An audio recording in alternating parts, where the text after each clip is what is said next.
शुरू करें भाई। चलिए, जो आपके इथिक्स के सवाल हैं वो मैं डिस्कस कर रहा हूँ और जो बाकी हैं उसे छोड़ देंगे। है विभेद और ध्रुवीकरण में क्या अंतर है। विभेद का मतलब तो है कि जब आप किसी स्टीरियोटाइप से प्रभावित होकर इमोशनल भी हो और किसी वर्ग विशेष के व्यक्ति के साथ भेदभाव करने लगे, वो तो है डिस्क्रिमिनेशन। और पोलराइजेशन का मतलब डिपेंड करता है कि सिचुएशन क्या है। एक तो है कि आप अपने स्तर पे हैं, एक सोसाइटी में पोलराइजेशन है। सोसाइटी में पोलराइजेशन का मतलब है कि एक समुदाय के सब लोगों में एक जैसे एटीट्यूड्स किसी के खिलाफ पैदा हो गए, तो वो पोलराइज सोसाइटी है। और इंडिविजुअल की बात करेंगे तो पोलराइजेशन का मतलब है कि उसके एटीट्यूड्स किसी एक चरम सकारात्मकता या चरम नकारात्मकता की ओर एक जगह फिक्स हो गए, इसको बोलते हैं पोलराइजेशन। इसका और विभेद का संबंध बहुत सीधा नहीं है, लेकिन हाँ, अगर आप किसी के विरुद्ध पोलराइज्ड हैं अपने मन में, तो चांसेस बनते हैं कि विभेद का प्रोसेस काफी नजदीक आएगा, फिर आप विभेद कर देंगे। ठीक है।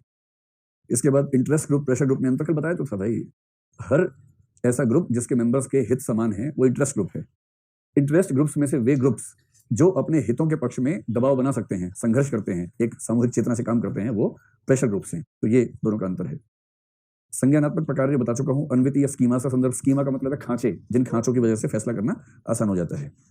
इसके बाद है पंच महाव्रत क्या है, ये पढ़ेंगे जब हम जैन दर्शन और महात्मा गांधी पढ़ेंगे। जैन दर्शन में पंचव्रत का सिद्धांत है, जिसको उन्होंने महाव्रत और अणुव्रत में डिवाइड किया हुआ है, और उसी को महात्मा गांधी ने वहां से लिया, पंचव्रत का सिद्धांत लिया। उसमें 6 व्रत और जोड़ के एकादश व्रत का कंसेप्ट महात्मा गांधी का है, उसको वहां पर देखेंगे, अभी उसकी जरूरत नहीं है। एग्रेसिव पर्सनैलिटी और डेविएंट बिहेवियर में क्या अंतर है। जो एग्रेसिव पर्सनैलिटी है वहां इस बात की संभावना ज्यादा होती है कि उसका बिहेवियर डेविएंट हो जाएगा। डेविएंट का मतलब है समाज या कानून द्वारा बनाए गए कानूनों नियमों के विरुद्ध या उनसे विचलित व्यवहार करना। आमतौर पर विचलन के कई कारण हैं। विचलन का एक कारण यह होता है कि व्यक्ति इतना क्रोधी स्वभाव का है कि जब उसे बहुत क्रोध आया तो वो अपने आप को कंट्रोल कर नहीं पाता और इस वजह से कुछ डेविएंट बिहेवियर करता है। तो एग्रेसिव पर्सनैलिटी में इस बात की संभावना ज्यादा होती है कि वो डेविएट हो जाए, बाद में रियलाइज करे गलती हुई, लेकिन उससे पहले ऐसा कुछ बिहेवियर कर बैठे। तो जरूरी नहीं है कि दोनों में हमेशा अनिवार्य संबंध हो, लेकिन संभावना हमेशा ज्यादा है कि एग्रेसिव व्यक्ति डेविएंट बिहेवियर की तरफ झुक सकता है। नैतिकता और नैतिक मूल्य। नैतिकता एक बड़ा खांचा है जिसके अंदर बहुत सारी चीजें हैं। नैतिक मूल्य भी है, रीति रिवाज भी है, प्रतिमान भी है, नैतिक अभिवृत्तियां भी हैं। वो सब चीजें क्या है, नैतिकता के सेट के अंदर सबसेट्स हैं। तो नैतिक मूल्य नैतिकता का एक सबसेट है। अंतःकरण का संकट क्या है, ये हम पढ़ेंगे टॉपिक नंबर 6 में, अभी इसकी जरूरत नहीं है। इसका मतलब होता है कन्फ्लिक्ट ऑफ कॉन्शियंस बोलते हैं इसको। मोटा मोटा वही है, जब आप डायलेमा में हो कि नैतिक रूप से ये ठीक है या वो ठीक है। जो एग्जांपल दिया था ना, एक तरफ प्रेमिका या प्रेमी और एक तरफ माँ, मिट्टी का तेल, माचिस, लाइटर, उसमें डिसीजन लेने वाला व्यक्ति जिस स्थिति में है उसको बोलते हैं अंतःकरण का संकट, यानी कि क्राइसिस ऑफ कॉन्शियंस। एक मैंने कहा था कि अभिवृत्तियां जो हैं उसके परिवर्तन की शुरुआत इमोशन से करना मुश्किल काम है।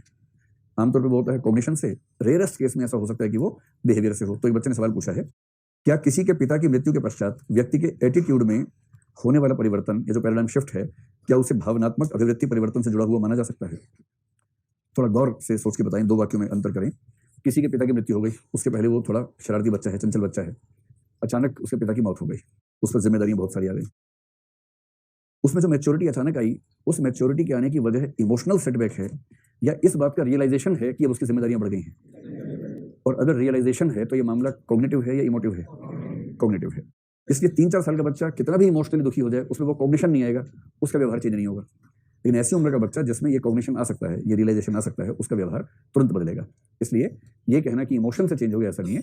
वो इमोशंस जो उसके मन में आने शुरू हुए वो सारे इस कॉग्निशन से आ रहे हैं कि उसके पिता नहीं है, इसलिए उसकी जिम्मेदारियां पहले की तुलना में ज्यादा हो गई हैं। तो अंततः कोई मेरी जानकारी में ऐसा एक भी एग्जाम्पल दुनिया में नहीं हो सकता जिसमें बिना कॉग्निशन के इमोशन हो जाए, क्योंकि बिना कॉग्निशन के इमोशन एक मेंटल इम्बैलेंस की निशानी है। कोई व्यक्ति अगर मेंटली बैलेंस्ड है तो वो किसी कॉग्निशन से ही इमोशन में आएगा। कॉग्निशन आउटर वर्ल्ड का हो या इनर वर्ल्ड का हो, लेकिन कॉग्निशन उसमें होगा, उसके बिना नहीं हो सकता है।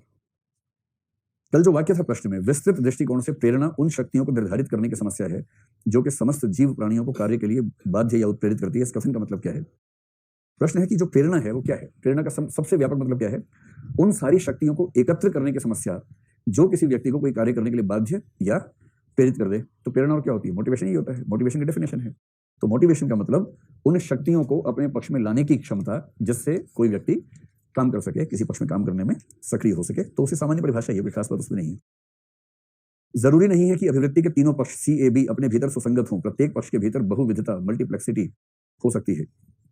इसका बेसिक मतलब ये होता है कि जैसे संज्ञान ही है, तो बहुविधता का मतलब ये है कि उसमें कई लेवल्स हो सकते हैं, इंटेंसिटी का अंतर हो सकता है। तो ऐसा हो सकता है कि किसी व्यक्ति को, 2 व्यक्ति सांप्रदायिक हैं पर दोनों की सांप्रदायिकता के संज्ञान में अंतराल है, दोनों के इमोशंस के लेवल्स में अंतराल है, दोनों का बिहेवियर करने की टेंडेंसीज में अंतराल है।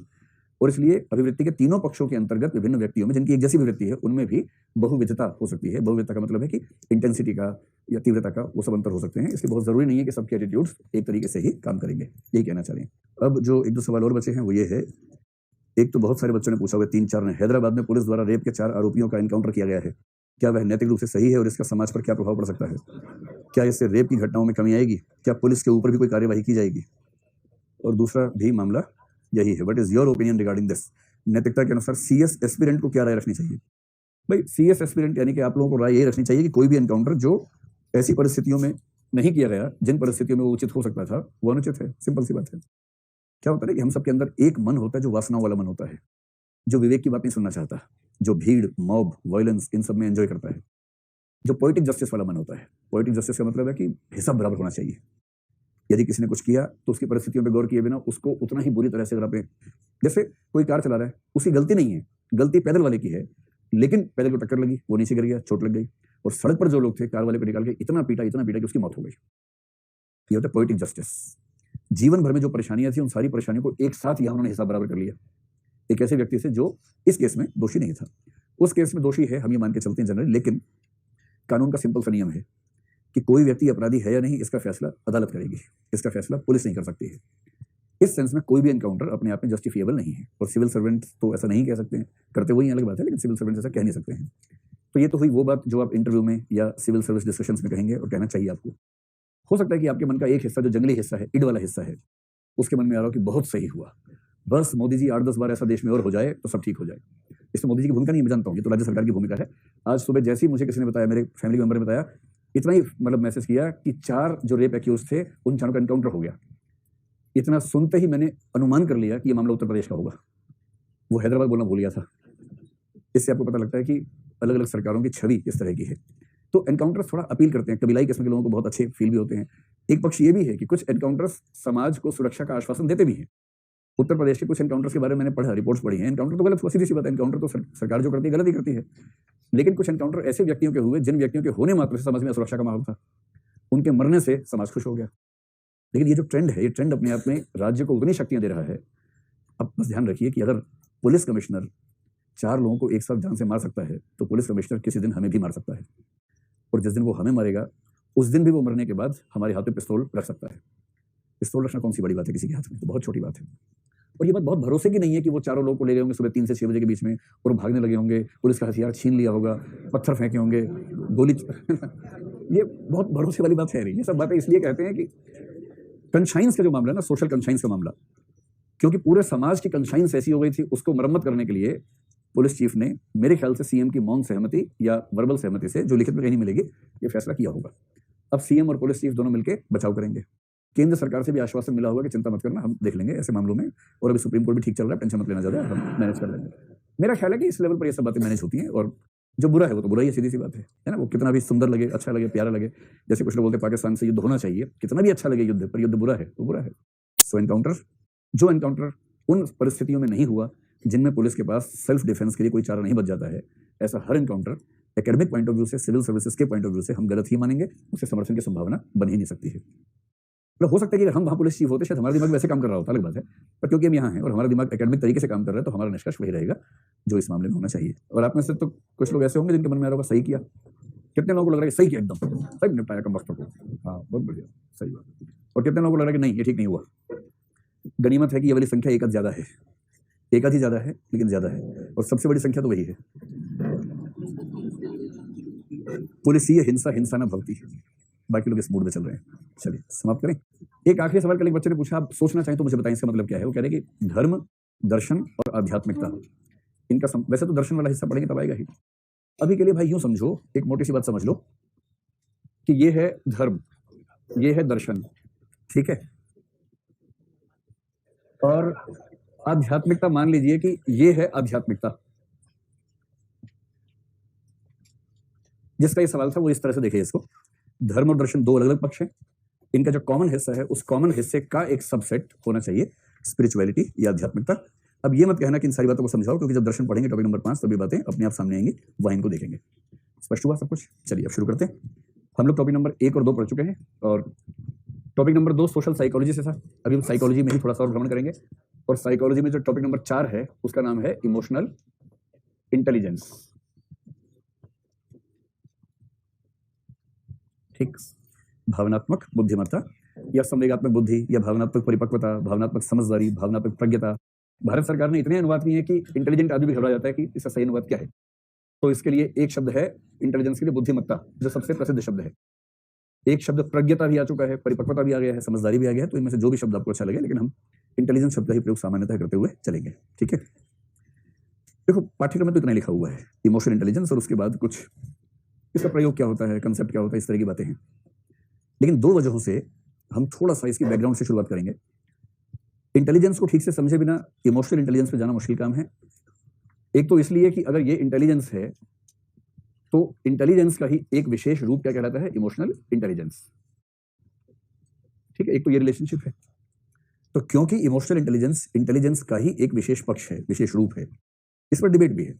अभी तक यूपीएससी ने उतना मुश्किल सवाल नहीं पूछा है। पीसीएस से तो गोलू सवाल होते हैं, यूपीएससी ने अच्छे सवाल पूछे हैं, लेकिन अब तक जैसे ये सवाल नहीं पूछा कि क्या सचमुच आपकी राय में इमोशनल इंटेलिजेंस को इंटेलिजेंस का एक पक्ष माना जाना चाहिए या इसे एक अलग विधा मान लेना चाहिए। इस तरह से नहीं पूछा, हालांकि इससे मिलता जुलता पूछा सीधा सवाल, इस तरह से चैलेंज करते हुए नहीं पूछा अब तक। पूछ सकते हैं, यूपीएससी के सवाल बड़े अच्छे होते हैं, गहरे सवाल होते हैं। तो मेरा अनुमान है कल को यह सवाल भी आपके सामने बनेगा जरूर कि इन दोनों का लिंक क्या है। इसके अलावा जिस वजह से मैंने क्रम भंग किया है टॉपिक नंबर 2 के बाद टॉपिक नंबर 4 पे आने की जो वजह है, वो वजह यह है कि इंटेलिजेंस और एप्टीट्यूड में संबंध बहुत नजदीक है। और टॉपिक नंबर 3 अगर आपको पता हो उसका नाम क्या है, aptitude and foundational values for civil services. तो एप्टीट्यूड फॉर सिविल सर्विसेज जो टॉपिक है उसका संबंध इस बात से बनता है कि इंटेलिजेंस क्या है। वहां आपको ये पढ़ना ही है कि इंटेलिजेंस और एप्टीट्यूड में क्या लिंक बनता है। तो मेरी समझ ये कह रही थी कि ज्यादा अच्छा है कि पहले हम इंटेलिजेंस को समझ लें, फिर इंटेलिजेंस से एक रूट निकलेगा इमोशनल इंटेलिजेंस की तरफ और दूसरा निकलेगा एप्टीट्यूड की तरफ। तो एक एक रास्ते पे जाके निपटाते हुए फिर दूसरे रास्ते पे आके बात को समझ लेंगे। स्पष्ट होगी बात? तो सबसे पहले लिखिए इस पर क्या क्या सवाल बन सकते हैं और फिर हम बात करें। और मेरे ख्याल से मध्य प्रदेश में या राजस्थान में इंटेलिजेंस पे सवाल पूछ भी लिए है उन लोगों ने, कि पाठ्यक्रम में शायद नहीं था पर पूछा है। लिखिए पहला सवाल, भावनात्मक बुद्धिमत्ता क्या है? What is emotional intelligence? भावनात्मक बुद्धिमत्ता क्या है?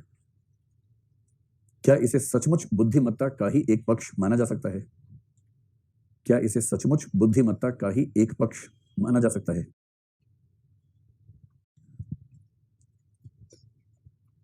इसमें आप बना सकते हैं 2 सितारे। दूसरा, भावनात्मक बुद्धिमत्ता के विभिन्न संघटक तत्व क्या क्या हैं? भावनात्मक बुद्धिमत्ता के विभिन्न संघटक तत्व क्या क्या हैं? स्पष्ट करें। 2 सितारे। तीसरा, भावनात्मक बुद्धिमत्ता का प्रशासन, शासन व जीवन में क्या महत्व है? भावनात्मक बुद्धिमत्ता का प्रशासन, शासन व जीवन में क्या महत्व है? उदाहरण देकर स्पष्ट करें। उदाहरण देकर स्पष्ट करें। इसके सामने बनाइए 4 सितारे। 4 क्यों, 5 ही बना लो यार, बनाओ 5, पेपर लीक हुआ। ठीक है। चौथा,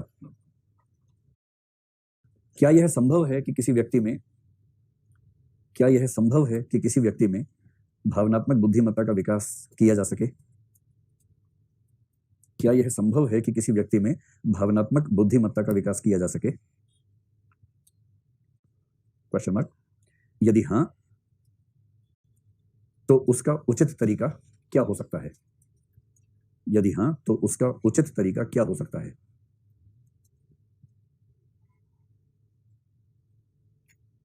क्वेश्चन मार्क। और इसके आगे बनाइए 2 सितारे या 3 बना लीजिए, 3 सितारे, क्योंकि एक बना चुका है। अगला, क्या भावनात्मक बुद्धिमत्ता व्यक्ति को नैतिक निर्णय लेने में सहायक होती है? क्या भावनात्मक बुद्धिमत्ता व्यक्ति को नैतिक निर्णय लेने में सहायक होती है?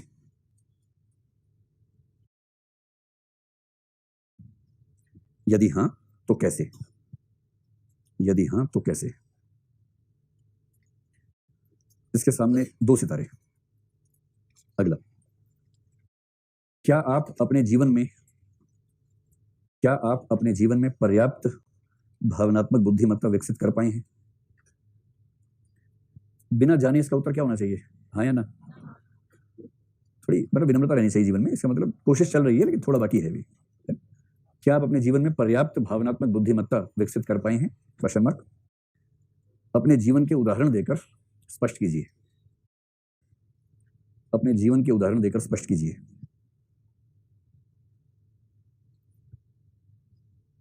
दो सितारे।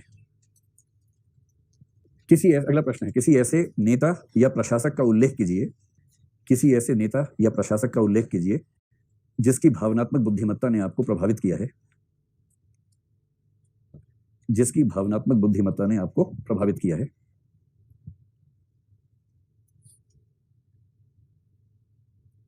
कुछ उदाहरण देकर उसकी भावनात्मक बुद्धिमत्ता को स्पष्ट कीजिए। कुछ उदाहरण देकर उसकी भावनात्मक बुद्धिमत्ता को स्पष्ट कीजिए। एक सितारा। कुल कितने सवाल हुए? 7। ये टॉपिक पूरे सिलेबस में सबसे छोटा, सबसे प्यारा टॉपिक है। चलिए बनाओ हेडिंग इंटेलिजेंस, पहले वो समझते हैं। इंटेलिजेंस को हिंदी में क्या बोलेंगे? बुद्धिमत्ता। तो सबसे पहले समझे कि इंटेलिजेंस क्या है और इसका झगड़ा, जो इतना लंबा इतिहास हमारा है, वो झगड़ा कहां से कैसे कैसे यहां तक पहुंचा है। सबसे पहले अगर आपसे पूछे कि इंटेलिजेंस क्या है और ये सारी चिंतन परंपरा क्यों पैदा हुई, क्यों इसके बारे में लोगों ने सोचना शुरू किया, अगर ये सोचें तो ये समझिए कि जो मनुष्य का इतिहास है पूरा का पूरा, अगर आप उस इतिहास को गौर से देखेंगे तो मेरे ख्याल से मुश्किल से पिछले 10,000 साल का इतिहास ही मनुष्य का स्पष्ट रूप से दिखने समझ में आने वाला इतिहास है। अब थोड़ा सा सिंधु घाटी से और पीछे चले जाएंगे, अगर उसके पीछे कहाँ कुछ लिखित साक्ष्य वगैरह चीजें मिलती हैं, तो मोटा मोटा इतिहास कितना 5-6 हजार साल, और थोड़ा सा मोर बैकग्राउंड माने तो 4,000 और मान लीजिए 10,000 साल हो जाएगा। कितना लंबा इतिहास है। उसके पहले का जो संघर्ष है उसको बोलते हैं सारी की सारी स्पीशीज का संघर्ष। एक ऐसा समय जब मनुष्य जैसा बन चुका था, होमो सेपियंस बन चुका था, और थोड़ा और पीछे जाएं तो होमो सेपियंस के बनने से पहले का जो थोड़ा सा इतिहास है, जो होमो सेपियंस है, निएंडरथल है, ऑस्ट्रेलोपिथेकस है, वो जो सारा एक चेन चली आ रही है, एक बहुत लंबी प्रक्रिया में आज का मनुष्य वैसा बना जैसा आज दिखता है, जैसा हम लोग दिखते हैं। और इस लंबी प्रक्रिया के संघर्ष को अगर आप ठीक से समझेंगे तो एक बात आपको बहुत आसानी से समझ में आ जाएगी कि जो मानव था, मानव सबसे मजबूत नहीं था, सबसे शक्तिशाली नहीं था। मनुष्य से ज्यादा शक्तिशाली कई प्रकार के जीव जंतु हैं इस दुनिया में, और उनकी गणना करना मुश्किल है, इतने जीव जंतु हैं। और कुछ नहीं, हाथी तो है ही, भालू है, शेर है, चीता है, तेंदुआ है, डायनासोर एक जमाने में था, बहुत धौंस में था, मिट्टी में मिल गया। तो ऐसा हो सकता है, ऐसे बहुत सारी स्पीशीज होंगी जो सारी स्पीशीज हमसे बेहतर है। गैंडा है, मगरमच्छ है, इन सब के साथ अगर किसी मनुष्य की मुठभेड़ हो जाए तो मनुष्य पहले मुठभेड़ करेगा, फिर मुंह भेड़ हो जाता है, उसके मुंह में चला जाता है भेड़ बनकर, उसके बाद वो खा जाता है उसको। कौन पूछता है? इसके बावजूद इन स्पीशीज के सारे संघर्ष में जीता मानव ही। वो डायनासोर से भी जीत गया, शेर, चीता, भालू, इन सब से भी जीत गया, और जितने बड़े बड़े स्पीशीज थे उन सबसे वो ज्यादा सफल रहा। और इसका मतलब ये हुआ कि धीरे धीरे एक बात रियलाइज हो गई कि दुनिया में जीतने के लिए फिजिकल पावर नहीं चाहिए। अगर फिजिकल पावर सही होता तो दिल्ली का सीएम किसी दंगल से निकलता, भारत का पीएम किसी अखाड़े में से आता। अखाड़े वाले काले कपड़े पहन के आगे पीछे सलाम ठोक रहे हैं, और जो व्यक्ति फिजिकली एकदम साधारण सी बिल्ट का है वो सीएम पीएम बन के घूम रहा है। इसका मतलब है कि फिजिकल बिल्ट या फिजिकल पावर पैरामीटर नहीं है कि कौन कितना आगे बढ़ेगा। मनुष्य के इतिहास में क्या हुआ कि जब मनुष्य 4 पैर से 2 पैर पे आया और धीरे धीरे जब उसका स्ट्रक्चर चेंज हुआ, होते होते उसका दिमाग थोड़ा बड़ा होने लगा, और इवोल्यूशन के प्रोसेस में उसका मस्तिष्क न केवल बड़ा हुआ बल्कि वो जटिल भी हुआ, कॉम्प्लेक्स हुआ। और इस जटिल यानी कि कॉम्प्लेक्स और बृहत मस्तिष्क ने मनुष्य को सोचने समझने की ऐसी क्षमताएं दे दी जो क्षमताएं बाकी स्पीशीज के पास या तो है नहीं, और अगर हैं तो बहुत सीमित मात्रा में है। और जब बहुत सीमित मात्रा के समझदार प्राणी से आपको झगड़ा करना होगा तो आपके लिए जीतना बहुत आसान है, क्योंकि उसको आप आराम से गधा बना सकते हैं। और अगर वो है ही गधा, मान लीजिए गधा ही स्पीशीज है, तब तो कोई दिक्कत वैसे भी नहीं है, कोई और है तो भी दिक्कत नहीं है, क्योंकि आप उसको आराम से मैनेज कर सकते हैं। तो धीरे धीरे मनुष्य सारी स्पीशीज पे हावी हो गया। हाथी हीरो बन रहा था, कुचल दूंगा, मनुष्य ने क्या किया, गड्ढा कर दिया बड़ा सा, और गड्ढे के ऊपर घास भर दी, और गड्ढे के उधर खड़ा हो गया, बोला आओ ना, आओ गजरा जाओ। और हाथी पागलों की तरह ऐसे घूमता घूमता आ रहा है और गड्ढे में घुस गया। उसके बाद 4 दिन उसको भूखा रखा, और जब हाथी तड़प गया फिर उसको रस्सी से बांधा, ट्रक में लादा, दांत निकाले, उसके खिलौने बनाए, और उसके बाद हाथी को सर्कस में लगा दिया। उसके बाद से हाथी सर्कस में सूंड उठा के सबको दिखाता है, क्योंकि हाथी बेचारा दिमाग से पैदल था और आदमी के पास दिमाग है। शेर, चीता हीरो बनते हैं, मनुष्य जीपीएस का चिप लगाया था उसके ऊपर। तो टाइगर सोचता है कोई मुझे देख ना पाए, टूरिस्ट आते हैं अभयारण्य में, मुझे देख ना पाए, उसे क्या पता चिप लगा रखी है। कहीं भी जाता छुपता है तब भी चिप से पता लगता है कहाँ छुपा हुआ है, गाड़ी वहीं पहुंच जाती है, इसके अंदर छिपा हुआ, देखो। वो समझ नहीं पा रहा कि कैसे मैनेज करूं, क्योंकि उस बेचारे के पास उतना दिमाग नहीं है जितना दिमाग मनुष्य के पास है। तो धीरे धीरे मनुष्य को समझ में आ गया कि हम जो बाकी स्पीशीज से आगे बढ़े, उसकी असली क्षमता, देखिए जीवन में असली एक चुनौती क्या है कि हर मनुष्य चाहता है कि सफल हो। आप सबके पेरेंट्स चाहते हैं ना कि आप सफल हो, आप भी चाहते हैं कि आप सफल हो। असली चुनौती ये है कि कोई व्यक्ति सफल कैसे होगा, और इसकी संघर्ष यात्रा इतनी पुरानी है। हर पेरेंट्स अपने बच्चों को चाहता है कि उसके अंदर वो चीज पैदा कर दे कि वो सफल हो जाए। इसलिए ये खोज भी उतनी ही पुरानी है समझने की कि आखिर व्यक्ति सफल किस चीज से होता है। कुछ लोग बोलते हैं इंटेलिजेंस से होता है, आजकल कुछ लोग जैसे डेनियल गोलमैन ने कहना शुरू कर दिया कि इमोशनल इंटेलिजेंस से होता है। कुछ कहते हैं ना, सब बेकार की बातें हैं, परसिस्टेंस कोशेंट से होता है, पीक्यू से होता है। कुछ तो और आजकल 30 मार खाए करेंगे ना, स्पिरिचुअल कोशेंट से होता है, एसक्यू से होता है।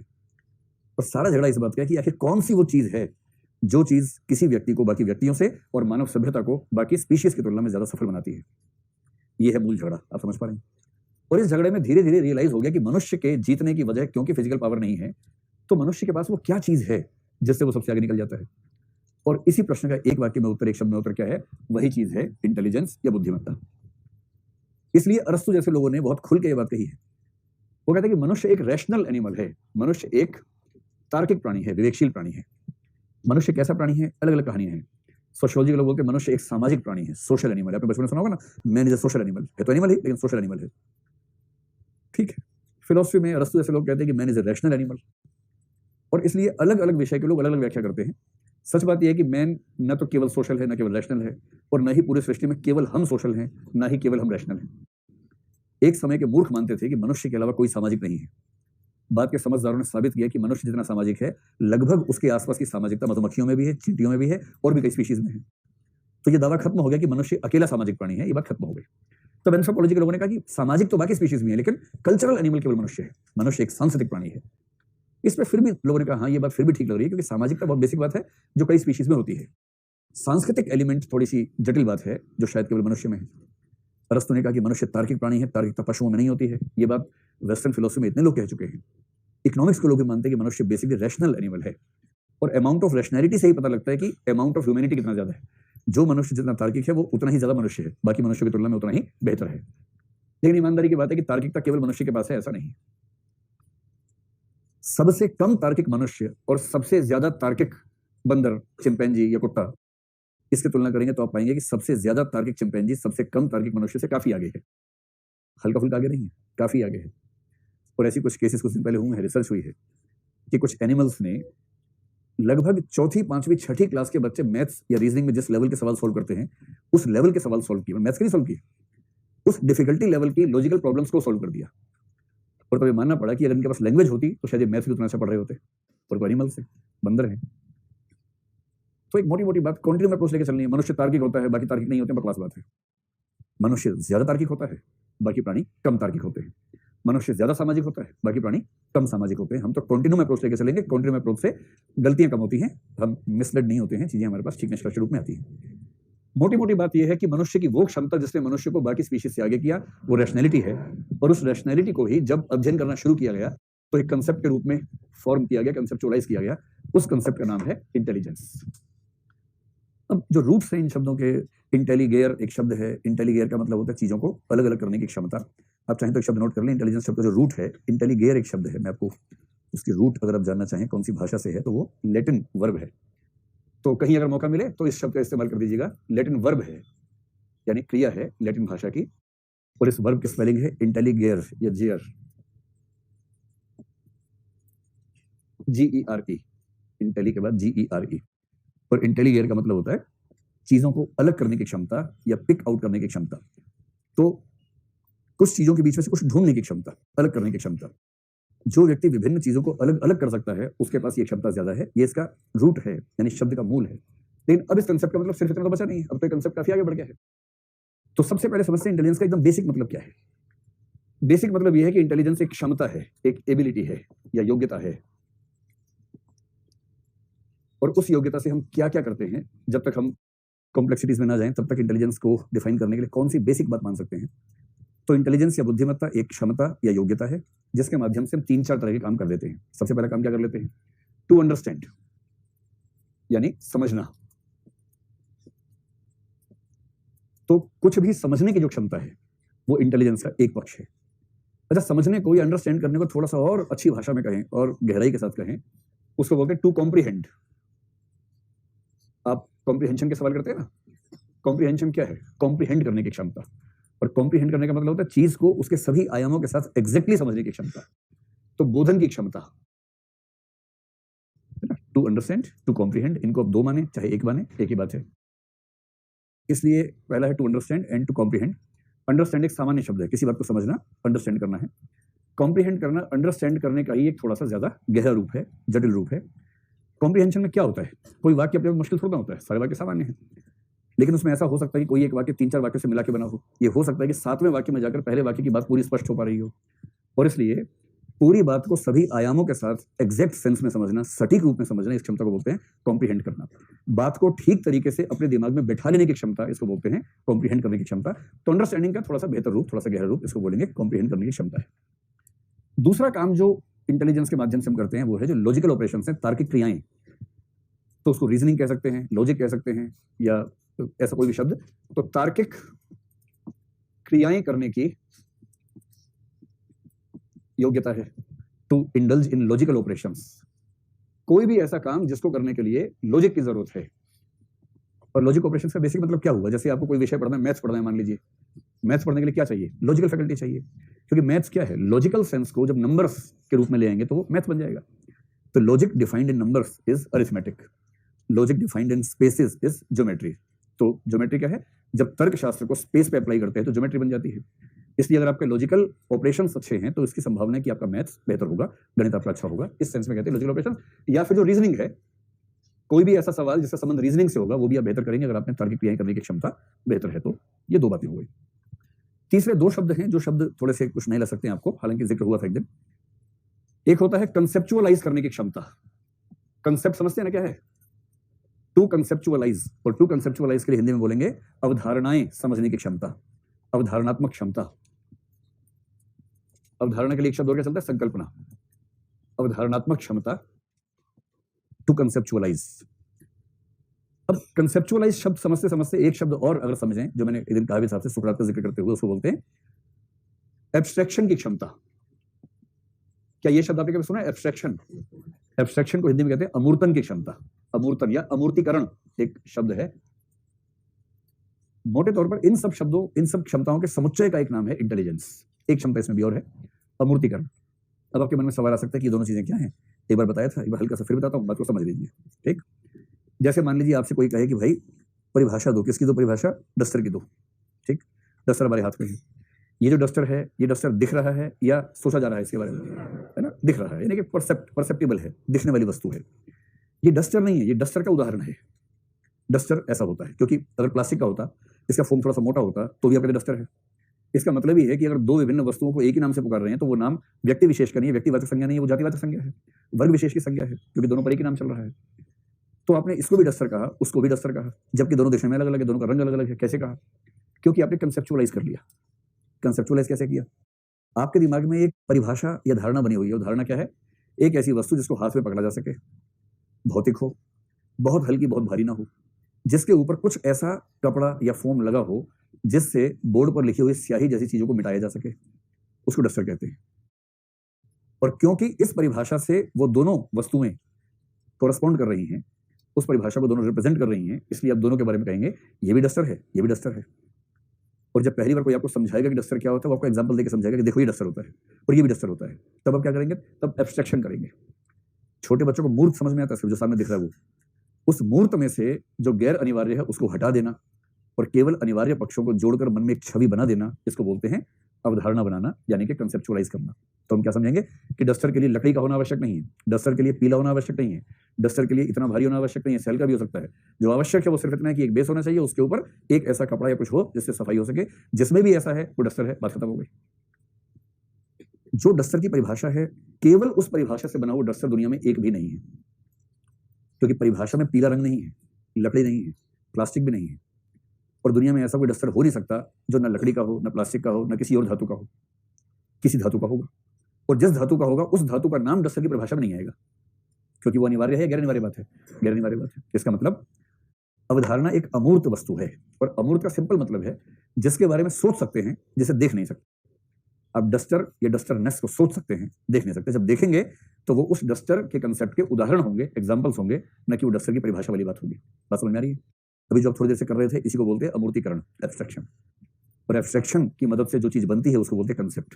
जैसे आप लोग ये बताएं कि आप में से कितने लोगों ने राष्ट्र को देखा है, अपने राष्ट्र को आज तक देखा है? आप खूब राष्ट्रवादी हो ना, देशभक्त हो ना, तो आप में से कितने लोगों ने अपने देश को देखा है? हाथ खड़ा करें। लीजिए, एक ने भी नहीं देखा है। वाह, देश को भी नहीं देखा। आपने देखा देश को? अच्छा समझाओ जरा, उसके बताओ कहाँ देखा था? किसमें? मैप में देखा है। अच्छा, वो देश था कि देश की फोटो थी? अच्छा ठीक है, चलो, तो इन्होंने देश को देखा हुआ है, बहुत बढ़िया।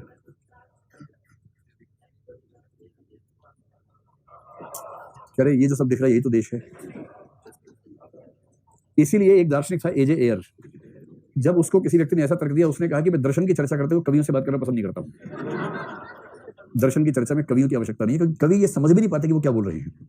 उसने एक खास कंटेक्स्ट में ऐसा कहा, वो कवियों से बहुत नाराज रहता था, लेकिन उस कंटेक्स्ट में सही बात कही उसने। तो खैर चलिए, पानी क्या कहे बताइए? जो पानी आपके पास है उसका जो कंसेप्ट है पानी का, वो तो है हाइड्रोजन ऑक्सीजन से मिला हुआ, और जो आपके पास पीने वाला है उसमें एग्जैक्टली वो कंपोजिशन शायद ना मिले जैसा आप आइडियली सोचते हैं। उसमें कुछ ना कुछ ऐसा मिक्स होगा, बेशक वो धूल के थोड़े से कण हो, कुछ भी हो। इसलिए दर्शन कहते हैं कि परसेप्ट कंसेप्ट के बहुत नजदीक हो सकता है, लेकिन 100% वैसा नहीं हो सकता। मतलब बर्टन रसल ने यहां तक कहा कि त्रिभुज की धारणा में 180 डिग्री का त्रिभुज हो सकता है, दुनिया में एक भी रियल त्रिभुज 180 डिग्री का नहीं हो सकता है। ये सब बड़ी रोचक रोचक बातें हैं, कभी विस्तार में इस पर आएंगे तो समझेंगे। बिंदु की परिभाषा है जिसकी ना लंबाई हो ना चौड़ाई हो, बनाओ ऐसा बिंदु। रेखा की परिभाषा है बिंदुओं में लंबाई हो किंतु चौड़ाई ना हो, बनाओ ऐसी लंबाई जो बिना चौड़ाई की है, बना लो। ज्योमेट्री की परिभाषाओं से बिंदु बन ही नहीं सकता, रेखा बन ही नहीं सकती, और फिर क्या बोलते हैं? त्रिभुज 3 भुजाओं का योग है, भुजा बन नहीं रही एक भी, तो बना रही त्रिभुज। इस सेंस में कहते हैं कि जो त्रिभुज है, जो बिंदु है, जो रेखा है, वो कंसेप्ट है। कागज पे उतारेंगे तो चौड़ाई आ जाएगी, तो रेखा रहेगी नहीं। कागज पे उतारेंगे तो बिंदु में मोटाई आ जाएगी, तो बिंदु रहेगा नहीं। इस वजह से जो आइडियल डेफिनेशन होती है और जो उसको हम कागज पे लाते हैं, उसमें अंतराल आ जाता है, और उसी अंतराल की वजह से कहते हैं कंसेप्ट एग्जैक्टली केवल सोचा जा सकता है, उसको देखा नहीं जा सकता है ना। इस पर जब दर्शन पढ़ेंगे तब और शास्त्रार्थ कर लेंगे।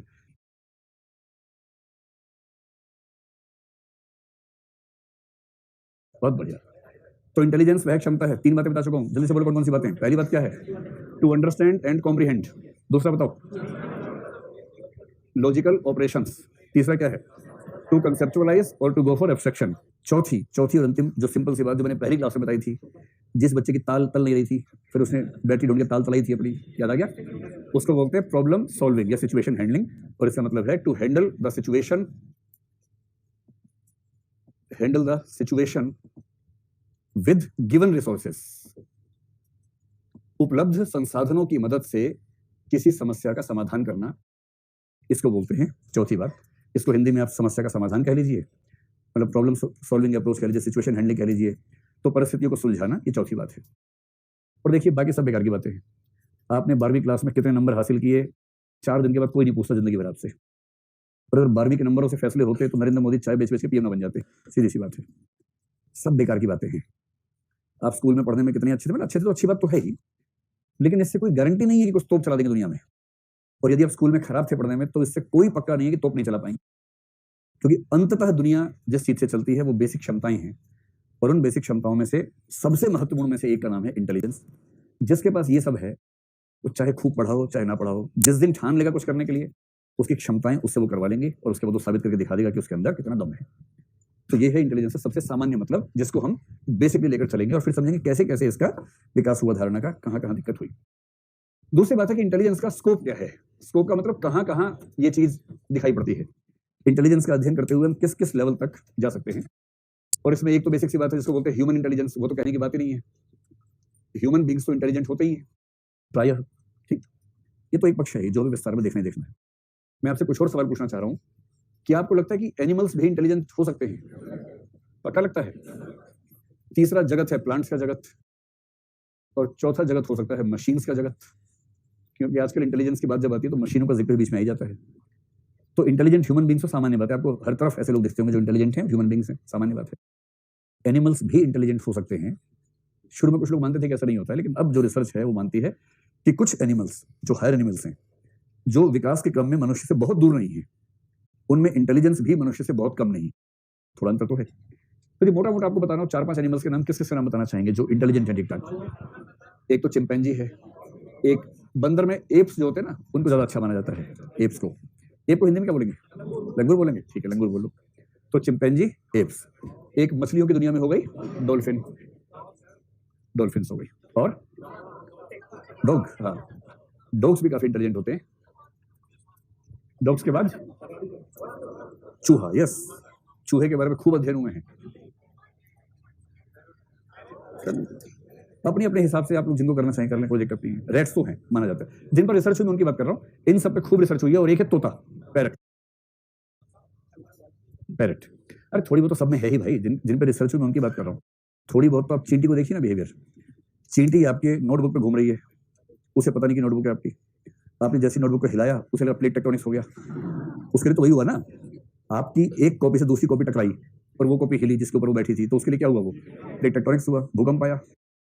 अब जैसे भूकंप आएगा वो एकदम स्थिर हो जाती है और समझ जाती खतरा है। फिर आप उसको फूंक मारोगे, फूंक मार मार के बेहाल हो जाओगे, वो उड़ेगी नहीं। उसकी इंटेलिजेंस का लेवल है, उसको पता है कि इस समय रिस्क है, इस समय संभल के रहना है, थाम के रहना है। ये भी तो इंटेलिजेंस ही है।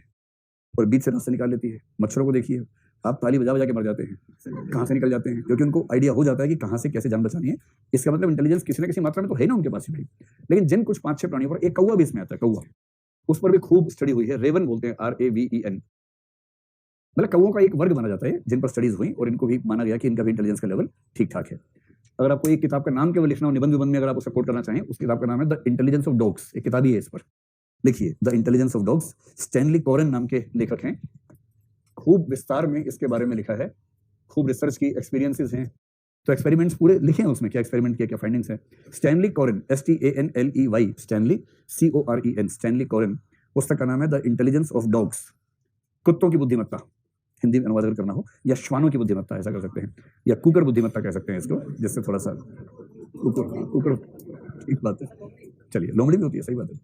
बहुत सारे स्पीशीज हैं, इन सब में आप देखेंगे इनका बिहेवियर तो दंग रह जाएंगे कई बार, इतनी समझदारी से काम करते हैं। चलिए, अगर आप कभी छिपकली को भी ध्यान से देखें, छिपकली जैसे दीवार पे हरकत करती है, अगर उसे कहीं कोई कीड़ा दिख जाए या मच्छर दिख जाए, जिस तरह से दबे पाँव जाती है और फिर ऐसा जम करके उसको पकड़ती है, ऐसी थोड़ा हो रहा है। वो भी तो इंटेलिजेंस है ही ना भाई। तो इंटेलिजेंस किसी न किसी मात्रा में तो भाई सबके पास है, कौन सी बड़ी बात है। प्लांट्स के बारे में क्या ख्याल है? क्या पेड़ पौधे भी समझदार होते हैं? अब आपके मन में एक तो आएगा छुई मुई। छुई मुई का जो रिस्पॉन्स है वो सोच समझ के किया गया रिस्पॉन्स है या नेचुरल रिस्पॉन्स है? वो तो नेचुरल है। ये कुछ कुछ वैसा हुआ जैसे मान लीजिए कि कोई व्यक्ति है, जैसे व्यक्ति धूप में जाता है चेहरा लाल हो जाता है, मान लीजिए धूप आई लाल हो गया, आप कहेंगे देखो कितना समझदार, लाल कर लिया खुद को। वो अपने आप हुआ है, उसने लाल किया नहीं अपने आप को, वो अपने आप हो गया है। छुई मुई के रिस्पॉन्स में ऐसा नहीं है कि उसने एक स्टिमुलस देके तय किया कि मुझे ये रिस्पॉन्स करना चाहिए। इसलिए छुई मुई का बिहेवियर इंटेलिजेंस का उदाहरण नहीं है, लेकिन सूरजमुखी का है।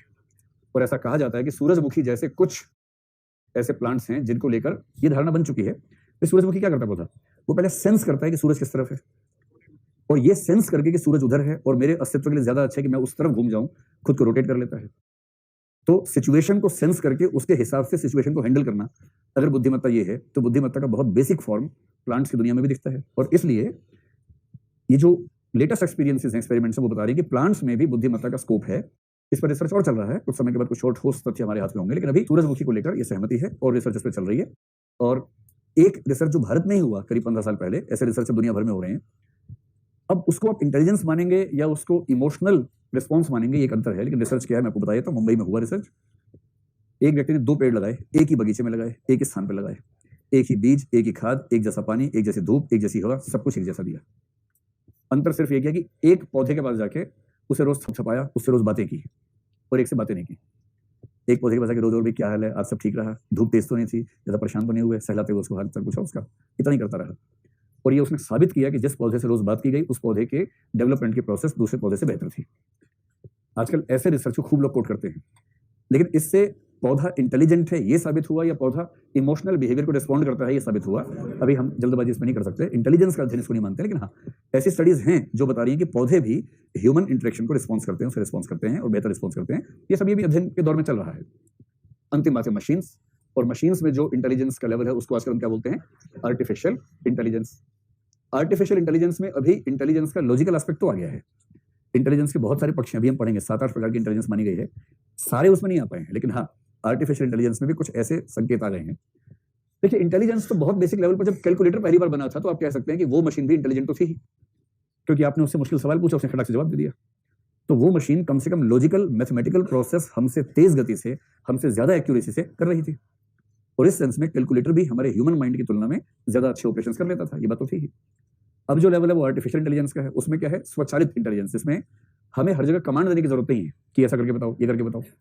अब स्थिति है कि मशीनें खुद सेंस कर रही हैं सिचुएशन को, उस सिचुएशन को समझ रही है, कॉम्प्रीहेंड कर रही हैं, कॉम्प्रीहेंड करके सोच रही है कि इस सिचुएशन में क्या क्या रिस्पॉन्सेज हो सकते हैं, उनमें से बेस्ट रिस्पॉन्स को चूज कर रही हैं और वो बेस्ट रिस्पॉन्स आपके सामने पेश कर देती हैं। अगर ये सारी चीजें कोई मशीन कर पा रही है, कोई रोबोट कर पा रहा है, तो इसका मतलब है कि ह्यूमन इंटेलिजेंस के बहुत नजदीक पहुंचने के आसपास मशीनें पहुंच गई हैं। वो कौन सा रोबोट है जिसको ईरान की नागरिकता मिली है? सोफिया। अगर आप उसके वीडियो देखें कैसे वो बात करती है, तो उससे कोई सवाल पूछता है तो उसको हंसने वो सब उसका कर रखा है। आप उसको थोड़ा उठ सवाल पूछेंगे, पहले वो थोड़ा सा हंसेगी, हाँ साहब तो वो छोटी बात है, उसके बाद फिर वो रिस्पॉन्स देगी बढ़िया सा। कोई इससे फ्लर्ट करता है तो उसके बाद उसी का जवाब ठीक वैसे जैसे मजनू को दिया जाना चाहिए वैसे जवाब देती है वो, क्योंकि उसको आइडिया है कि ये प्रश्न है, इसकी सेंस ये है। प्रश्न सुना अपने वो ऑडियो डिवाइस से, सुना ध्यान से, उसे प्रोसेस किया, जैसे प्रोसेस किया सीपीयू ने समझ लिया कि ये प्रश्न उस तरह का है, उस प्रश्न के रिस्पॉन्सेस क्या है, पहले से फीड है बहुत सारे, उस सिचुएशन बेस्ट रिस्पॉन्स क्या है वो तुरंत सिलेक्ट हुआ, जैसे सिलेक्ट हुआ उसकी ऑडियो डिवाइस पे चला गया, स्पीकर में चला गया, और स्पीकर जब बोल रहा था तो उसका मुंह उसी तरह से हिलता हुआ दिखा और उसने कहा कि आप बहुत नॉटी हैं, शरारती हैं, you should behave independent, you should behave rationally, ऐसा कुछ बोल दिया उसने। और ये सारा काम अपने आप चल रहा है, कोई ह्यूमन इंटरवेंशन एक बार के प्रोसेस को डेवलप करने के बाद नहीं है। जैसे लोग कहते हैं ना कि मनुष्य तो अपने आप सोचता है, इसका जवाब ये है, ईश्वर ने मनुष्य बनाया और सॉफ्टवेयर डेवलप करके छोड़ दिया। ईश्वर के हिसाब से आर्टिफिशियल इंटेलिजेंस हम हैं और हमारे हिसाब से मशीनें हैं, इतना ही तो अंतर है। एक लेवल ऊपर जाती फिलोसफी आ जाती है। तो जिसको आज हम 30 मार खा बन के बोल रहे हैं कि हमने आर्टिफिशियल इंटेलिजेंट मशीन बना दी, ईश्वर ठाके मारता हुआ, बुड़बक तुझे किसने बनाया था? हमने भी तो वैसे बनाया था, हमारा ज्यादा ठीक चल रहा है, हमारे वाले में डिस्टॉर्शंस कम आ रहे हैं, तो हमारे वाले ज्यादा डिस्टॉर्शंस आ रहे हैं। आप नेविगेशन पर अगर कोई इस्तेमाल करें, कहीं से कहीं जाना है, गूगल नेविगेशन या कोई और नेविगेशन सिस्टम आपको सारे रास्ते बता रहा है, आपने रास्ता गलत पकड़ लिया, चिल्ला चिल्ला के बोल रहे यहाँ से नहीं वापस मुड़ो, गलत मुड़ गए, सब बातें बता रहा है, उसको सब चीजें पता है, कितने बढ़िया सिस्टम्स हैं। आप मैसेज टाइप कर रहे हैं, 4 शब्द टाइप के 5वां सामने लिखा हुआ है, यही चाहिए ना, टिक कर दो बस, अगला फिर आ गया, टिक टिक। कई बार तो पूरा मैसेज ऐसे ऐसे टाइप हो जाता है, टिक टिक टिक। सजेशंस जो आते हैं, वर्ड सजेशंस जो आते हैं, वो क्या है? आर्टिफिशियल इंटेलिजेंस है। मशीन समझ रही है कि इस आदमी के मन में क्या चल रहा है इस समय, या ये छोरी क्या मैसेज करना चाह रही है अपने बॉयफ्रेंड को, मशीन समझ जाती है। आपने जैसे लिखा HI हाई, वो समझ गया बॉयफ्रेंड है, उसने आगे बोला हाय हबी, हाय बेबी, हाय के बाद तुरंत बेबी आता है, हबी आता है, आपने तुरंत चल लिया बेबी, तो मशीन समझ गई कि इस टाइम बेबी को हो रहा है, तो फिर वो वाले शब्द आने शुरू हो गए। मशीन बड़ी समझदार है, बड़ी सियाणी है, और मशीनें सब जानती हैं। भविष्य का इतिहास मशीनों से लिखा जाएगा, ध्यान रखना है, एक एक क्षण का इतिहास उनके पास है। और ऐसा कोई बताइए जिसमें आर्टिफिशियल इंटेलिजेंस ने आपके जीवन को प्रभावित किया हो? एलेक्सा को जानते हैं? एलेक्सा है, गूगल असिस्टेंट है, ये सब क्या है? आर्टिफिशियल इंटेलिजेंस के कुछ नमूने हैं जो हमारे जीवन को प्रभावित कर रहे हैं। और अब जो आने वाली चीज सबसे खतरनाक आ गई है, बल्कि सेल्फ ड्रिवन कार्स, या जिसको आजकल टेस्ला नाम की कंपनी ज्यादा प्रमोट कर रही है। टेस्ला की सारी कार्स वैसे नहीं है, लेकिन हाँ टेस्ला ने उस तरह के मॉडल ज्यादा अच्छे बनाए हैं बाकी की तुलना में। गूगल ने बना रखी है, गूगल कार अपने ऑफिस चलाते रहते हैं, और भी कई लोगों ने बनाई है। अच्छा देखिए, ये कुल मिला के सारा खेल है कि आपको विज्ञान तकनीक पर भरोसा जमता है कि नहीं जमता है। मेरी जब बातें होती हैं अपनी फ्रेटर्निटी के लोगों से, टीचर से, तो कभी कभी ये सब मुद्दे होते हैं। तो एक वर्ग हमारे समूह में ये मानता है कि कितना भी जोर लगा लो, जो ह्यूमन माइंड है ना वैसा नहीं बनेगा। कितनी ही ऑटोमेटिक कार बना लो, जो आदमी चलाता है ना कार, वैसी नहीं चलेगी। जबकि सच बात यह है कि मुश्किल से 10 से 20 साल बाद मनुष्यों की तुलना में ज्यादा सेफ ड्राइविंग अपने आप चलने वाली कारें करने लगेंगे। और 10-20 साल में बहुत ज्यादा बढ़ा के बोल रहा हूँ, दरअसल 10-20 महीने काफी हैं उसके लिए। अमेरिका में कुछ शहरों में सेल्फ ड्रिवन कार चल रही है एक्सपेरिमेंट में। पिछले 2-3 साल में एक केस ऐसा आया जब एक्सीडेंट हुआ, एक स्त्री की मौत हो गई, उसके बाद से रोक दिया, और लोग कह रही है क्या बात हुई, जबकि इसी पीरियड में उसी शहर में कम से कम 20 मामलों में ह्यूमन बीइंग कार चला रहा था और किसी की मौत हुई थी। हम तुलनात्मक तथ्य नहीं देख रहे अभी। ये भी तथ्य है कि वो वाली कारें बहुत लंबी चल रही थी, तो अनुपात का वो देखना पड़ेगा। लेकिन ऐसी स्टडीज हैं। एक अगर आप कभी यूट्यूब पे जाएं, टेस्ला के कुछ एग्जांपल्स देखें। एक एग्जांपल बड़ा फेमस हुआ। फेमस ये हुआ कि मान लीजिए कि सड़क पर 3 कारें जा रही हैं, A, B, C, डायरेक्शन ये है, ठीक है। सिचुएशन ये है कि B के पीछे C है, C ऑटोमेटिक कार है, सेल्फ ड्रिवन कार है, अपने आप चलने वाली कार है, इसमें ड्राइवर बैठा ही नहीं है। ये ड्राइवर बैठने का नियम है, बैठा होता है, कुछ करता नहीं है, चलती अपने आप ही है, इस तरह का सिस्टम है। अब हुआ क्या है कि जो A है, इस कार में कुछ पंचर वंचर कुछ हुआ, और इस वजह से इसकी मूवमेंट थोड़ी चेंज हुई, कुछ ब्रेक लगा, कुछ मूवमेंट चेंज हो गई। और जब आप स्पीड से चल रहे हैं मान लीजिए, और कोई आगे कोई वाहन है, उसको कोई दिक्कत आ जाए तो क्या होगा? एक्सीडेंट का रिस्क बढ़ जाएगा। आप समझ रहे हैं? आगे वाले वाहन में कोई दिक्कत आई, डिस्टॉर्शन आई स्पीड में, तो रिस्क बढ़ जाएगा। जैसे ही इस कार की गति कम हुई और डिस्टॉर्शन आई, इसका ड्राइवर जब तक इस बात को समझ पाता और ब्रेक लगा पाता, उससे पहले इस कार में ब्रेक लग गई और इसका एक्सीडेंट हो गया। और ये पहली काफी डिस्टेंस पर रुकी हुई थी कार, क्योंकि इस थर्ड कार ने सेकंड कार के शीशों के थ्रू फर्स्ट कार की गति को सेंस किया और वहीं से सेंस कर लिया कि कुछ दिक्कत है, और वहीं रुक गई। ये एग्जांपल टेस्ला कार खूब प्रमोट करती है कि देखिए ये होती है टेस्ला कार। ये कहने की बात है कि मनुष्य की बात, मनुष्य बेचारा केवल 2 आंख लेके बैठा हुआ है, ड्राइव कर रहे, पीछे दिख नहीं रहा कुछ, पीछे ट्रक वाला आएगा साथ में ले गया, क्या कर लेगा मनुष्य? और इन कारों की हालत क्या है? इन कारों में आगे पीछे दाएं बाएं 25 आंखें लगी हुई हैं, सेंसर्स लगे हैं। कार चलाने वाले को जब बैक करता है उसको पीछे पता नहीं होता क्या है, तो कई बच्चों की डेथ हो गई इस चक्कर में, दिख ही नहीं रहा पीछे, ऐसे देखा बच्चा नीचे लेटा हुआ है, कहाँ दिखेगा भाई? इन कारों की हालत क्या है? पहिए के पास कैमरे लगा रखे हैं और वो सारे सेंसर्स एक साथ काम करते हैं कार के, जो ड्राइवर के पास कंट्रोल से वहां काम करते हैं। अगर कार के पूरे आसपास के इलाके में 1 फीट के अंदर कोई भी चीज अगर दिख रही है तो तुरंत इतना जोर से सायरन बजता है ड्राइवर के पास, तो तुरंत ब्रेक लगा देता है। और कुछ कारें तो ऐसी ही, कुछ दिन पहले कार मैंने देखा, दिल्ली में देखी, वो सेल्फ ब्रेकिंग कार है। मैं उस कार में दोस्त के साथ उसी कार थी, वो उसमें नियम क्या है कि जैसी कार को पता लगता है कि दिक्कत आ रही है या जैसे ड्राइवर को उसको लग रहा है कि झपकी आ गई, अगर कार की गति एक खास तरीके से है या हल्का सा ऐसे मुड़ने शुरू हुई तो कार समझ जाती है कि झपकी मार रहा है, तो स्टीयरिंग जोर से हिलता है ऐसे करके, जैसे स्टीयरिंग हिलता है समझ जाता है क्या हो गया, स्टीयरिंग को पकड़ लेता है। और सेल्फ ब्रेकिंग कार, जैसे ही सामने वाली गाड़ी से आपका डिस्टेंस और स्पीड का अनुपात थोड़ा बिगड़ा, जोर से ब्रेक लगती है अपने आप, आपको ब्रेक लगाने की जरूरत नहीं है। ये सारे सिस्टम से बहुत, मतलब अब आप कह रहे हैं जो पीछे बैठा उसको क्या, अब बैठा तो कम से कम जिंदा रहेगा, मेन बात तो ये है ना, पता लगा घुस गया ट्रक के अंदर तो उससे अच्छा तो है कि ब्रेक लग जाए। और इसका मतलब ये हुआ कि इंटेलिजेंस का संबंध केवल मनुष्य से नहीं है, एनिमल से भी है, प्लांट से भी है, और भविष्य में सबसे ज्यादा किसके साथ है? मशीनों के साथ है। हम लोग आखिरी पीढ़ी हैं जो कह सकते हैं कि मनुष्य मशीनों से आगे है। आपकी अगली पीढ़ियों को यह कहने का सौभाग्य शायद नहीं मिल पाएगा। अब देखो इसकी परिभाषा क्या है, कैसे विकसित हुई, धारणाएं कैसे बनी, और हम इमोशनल इंटेलिजेंस की धारणा पर कैसे पहुंचे, ये हमें समझना है। इंटेलिजेंस की धारणा का विकास, और इसी का आखिरी चरण क्या हो जाएगा? Emotional intelligence.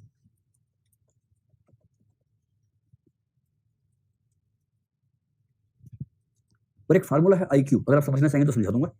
चाहेंगे समझना आईक्यू क्या होता है? टेस्ट करेंगे अपना आईक्यू?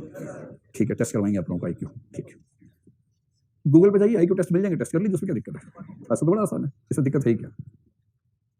देखिए क्या है, पहले जो था ना, एक ही विषय हुआ करता था, सारे उसके छोटे छोटे बच्चे थे, बहुत सारे बच्चे थे, बधाई हो 8 बच्चे हुए। तो जो माता जी थी इनका नाम था फिलोसफी, और एक जमाने तक कहा गया कि सारे विषयों की माँ जो है वो फिलोसफी है। Philosophy is the mother of all sciences, ऐसा वाक्य बहुत प्रसिद्ध है, क्योंकि पहले किसी को कुछ आता ही नहीं था, तो लोगों ने ज्ञान अर्जित करने का प्रयास करना शुरू किया, तो उससे बना फिलोसॉफी। सोफिया होता है प्रेम, मोहब्बत, फिलो मतलब ज्ञान, तो ज्ञान से मोहब्बत, जिनको ज्ञान से मोहब्बत थी वो फिलोसफर कहलाए। वो हर चीज पढ़ते थे, हर चीज समझते थे। धीरे धीरे लोग अलग होते गए, भाई तुम ये समझ लो, मैं ये समझ लेता हूँ, मैं पृथ्वी चंद्रमा तारे इन पे ध्यान लगाऊंगा, तुम भैंस ऊंट गाय पे ध्यान लगा लो। भैंस ऊंट गाय वाला क्या बना करके जूलॉजिस्ट बन गया, और वो एस्ट्रोनॉमिकल स्टडीज वाला भी बन गया, ऐसे तो हुआ। फिर एक ने कहा कि मुझे तो कबूतर वबूतर ज्यादा अच्छा लग रहा है, और एक ने कहा मुझे घास और अमरूद अच्छा लगता है, तुम बोटनिस्ट बन जाओ, बोटनी चलाओ भाई, और तुम दोनों का एक ही बड़ा घर है, तुम बायोलॉजी के लोग हो गए। ऐसे ही हुआ ना। एक बोला कि मुझे ये समझना है कि जो राजा, ये आदमी राजा कैसे बन गया, कैसे सरकार चला पा रहा है, तो पॉलिटिकल साइंस कर लो तुम, चलो तुम सोशियोलॉजी कर लो। ऐसे करते करते सारे विषय कहाँ से पैदा हुए? फिलोसफी से पैदा हुए। फिलोसफी की विभिन्न ब्रांचेस में से एक ब्रांच का नाम था साइकोलॉजी, और ये बात 1850 से पहले तक पूरे इतिहास की है। इसलिए जो फिलोसफी के विद्यार्थी हैं वो कभी कभी ये पढ़ के बड़े रोमांचित होते हैं कि साइकोलॉजी किस हिस्से को बोलते हैं। मैंने आपसे कहा था कि मेटाफिजिक्स में 3 हिस्से होते हैं, ईश्वर, आत्मा, जगत। आत्मा से संबंधित सारे चिंतन का सम्मिलित नाम है साइकोलॉजी। तो फिलोसफी के अंदर साइकोलॉजी का मतलब है आत्मा या मन या चेतना, इससे संबंधित जो भी चिंतन है उस सारे चिंतन को एक साथ बोलते हैं साइकोलॉजी, जो मनुष्य के चेतना प्रक्रिया के बारे में, चिंतन प्रक्रिया के बारे में डिस्कस करता है। तो जब ये चल ही रहा था तो इसमें दिक्कत क्या थी? इसमें दिक्कत एक थी, देखिए फिलोसफी और साइंसेस में एक खास अंतर है। फिलोसफर कभी रिसर्च नहीं करता है, लेबोरेटरी में नहीं जाता है। फिलोसफी की कोशिश होती है तार्किक चिंतन के माध्यम से समस्याओं का समाधान करें। इसलिए आप देखेंगे बाकी विषयों को आप शास्त्र और विज्ञान दोनों कह सकते हैं, जैसे समाजशास्त्र, समाज विज्ञान, राजनीति शास्त्र, राजनीति विज्ञान कह सकते हैं, भौतिक शास्त्र, भौतिक विज्ञान, रसायन शास्त्र, रसायन विज्ञान, कहीं कोई समस्या नहीं है। पर दर्शन शास्त्र को दर्शन विज्ञान नहीं कह सकते। आपने दुनिया में आज तक नहीं सुना होगा कि दर्शन विज्ञान का हो, कह ही नहीं सकते, क्योंकि विज्ञान की मेथोडोलॉजी होती है रिसर्च करो, एक्सपेरिमेंट्स करो। एक्सपेरिमेंट नहीं कर सकते तो ऑब्जर्वेशन करो, जैसे भूकंप का एक्सपेरिमेंट नहीं कर सकते हम, ऑब्जर्वेशन कर सकते हैं। तो जो कंट्रोल्ड सिचुएशंस हैं एक्सपेरिमेंट करो, जो कंट्रोल नहीं है उसको ऑब्जर्वेशन करो, उसको नोट डाउन करो, हाइपोथेसिस बनाओ, और करते करते निष्कर्ष निकालो। ये तरीका जो है हाइपोथेसिस से थीसिस पर जाने का तरीका, ये विज्ञान का तरीका है। दर्शन के लोग रिसर्च नहीं करते उस तरह से, वो लॉजिकल काम करते हैं, सोचते हैं कि यार ये दुनिया क्यों बनी होगी। सोचो दुनिया बनाने कोई किसने बनाई होगी, तो नंबर लिखो, किसी ने बनाई होगी। किसने बनाई होगी? कौन हो सकता है? कोई नहीं मिल रहा, ईश्वर लिखो उसके आगे, ईश्वर ने बनाई होगी। ईश्वर कैसा होगा? पुरुष के स्त्री? यार ऐसे नहीं, इससे परे लिखो, परे होगा इन दोनों से। ये प्रयोग नहीं हो रहा, लेबोरेटरी में जा भी नहीं सकते ना, ईश्वर किस लेबोरेटरी में मिलेगा? सीधी सी बात है। इस वजह से लॉजिकल कंक्लूजन्स निकालने का प्रोसेस है दर्शन। दर्शन के लोगों से साइकोलॉजी के शुरुआती लोगों का झगड़ा हुआ। वो कहते थे कि हम ह्यूमन बिहेवियर को स्टडी करना चाहते हैं। दर्शन के लोग कह रहे थे क्या बकवास कर रहे हो यार, ह्यूमन बिहेवियर को स्टडी करोगे, लोगों से पूछोगे, बातों करोगे, इससे क्या निष्कर्ष निकलेंगे? बेकार की बात है, इतना काफी तो है। अंततः साइकोलॉजी छटपटाते छटपटाते इस क्षेत्र से बाहर निकली और 1850 में पहली बार साइकोलॉजी एक नया विषय बना, जहां से इंटेलिजेंस जैसे मुद्दों पर कंक्रीट लेबोरेटरी स्टडीज शुरू हुई। उसके पहले हवाई बातें चल रही थी, जो दार्शनिकों की बातें थी वो सब चलती थी। और ये होने के बाद लगभग इसके 20-25 साल के बाद 1879 में एक यूनिवर्सिटी लिप्जिग बोलते हैं उसको, 1879 में पहली लेबोरेटरी बनी, पहली लैब, यूनिवर्सिटी ऑफ लीपजिग है। इसका नाम आपको जानने की जरूरत नहीं, वैसे ही इंटरेस्ट हो तो केवल लिख लें। यहाँ पहली लेबोरेटरी बनी साइकोलॉजी की, एक बहुत प्रसिद्ध मनोवैज्ञानिक थे उसमें विलियम वुंट नाम के, उन्होंने बनाई थी। और 1879 से एक्सपेरिमेंट बेस्ड साइकोलॉजी शुरू हुई और इसके केवल 20-21 साल के बाद इंटेलिजेंस की धारणाएं वैज्ञानिक तरीके से हमारे सामने आनी शुरू हो गई। इंटेलिजेंस की रिसर्च जब होनी शुरू हुई तो धारणा क्या बनी, ये 1900 ईस्वी के आसपास से कहानी शुरू हुई जब रिसर्च होने लगी और 3 तरह की धारणाएं इंटेलिजेंस की पैदा हुई। जैसे आपको ध्यान होगा कि एटीट्यूड मैंने कहा था कि 3 तरह की धारणाएं हैं। पहली अप्रोच को हम बोल सकते हैं केवल ए था, सी था कि बी था? सी था, पहला सी था, सी था ना? तो चलो बताओ, हाथ खड़ा करके बताओ, आप में से कितने लोग मानते हैं कि एटीट्यूड की जो पहली धारणा आई थी उसका संबंध सी से था? हाथ खड़ा कर। बहुत बढ़िया, आप लोगों ने दिल जीत लिया, वेरी गुड। और कितने लोग मानते हैं उसका संबंध ए से था? ये कम लोग है, ठीक भी है, गलत बात तो कम लोग बोलते हैं। और कितने लोग मानते हैं उसका संबंध बी से था, बिहेवियर से? ऐसा मानने वाले 1-2 लोग ही हैं, उनका भी हाथ नीचे चला गया। उसका संबंध ए से था। इस रिसर्च से एक बात और साबित होती है कि हर चीज लोकतंत्र से सही नहीं हो सकती है, केवल इसलिए कि भीड़ ने एक बात का साथ दिया इसलिए वो ठीक नहीं हो जाएगी। तो ये कैसे हो गया? क्या थी पहली परिभाषा एटीट्यूड की? किसी भौतिक या मानसिक विषय के प्रति सकारात्मक या नकारात्मक भाव की तीव्रता को अभिवृत्ति कहते हैं। भाव की तीव्रता क्या चीज है? ये इफेक्ट है, इमोशन है। और CAB में जब भाव की तीव्रता आ ही रहा है तो ए आएगा। खाली सी करने से क्या होता है? और सब लोग भी सी बोल देंगे तो सी थोड़ा हो जाएगा, ए तो ही रहेगा। तो एटीट्यूड की पहली परिभाषा क्या थी? ए थी। अब बताओ दूसरी कौन सी थी? सी और ए या बी? सी और ए, कॉग्निटिव एंड इफेक्टिव। और बाद में क्या तय हुआ? CAB, cognitive effective behavioural. ठीक वही डेवलपमेंट यहां भी हुआ। सबसे पहले एक धारणा आई जिसको बोलते हैं वन फैक्टर इंटेलिजेंस या यूनिफैक्टर इंटेलिजेंस। एक ही बात है, वन फैक्टर। यूनि का मतलब UNI का मतलब यही होता है कि एक ही दिशा में या एक ही पक्ष के बारे में बात चल रही है, तो उसको बोलते हैं एक फैक्टर पर आधारित इंटेलिजेंस की धारणा। उसके बाद एक व्यक्ति बोला नहीं भाई, इंटेलिजेंस को समझने के लिए 2 फैक्टर्स पे ध्यान देना होगा, तो 2 फैक्टर्स अप्रोच या 2 फैक्टर्स कंसेप्ट आप कह सकते हैं, ये उसके बाद आ गया।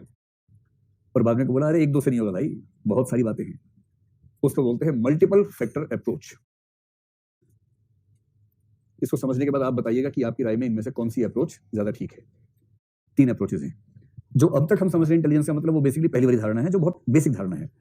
जब वो आगे और मैच्योर हो गई तो 2 फैक्टर, मल्टीपल फैक्टर्स इस तरह से बनती गई।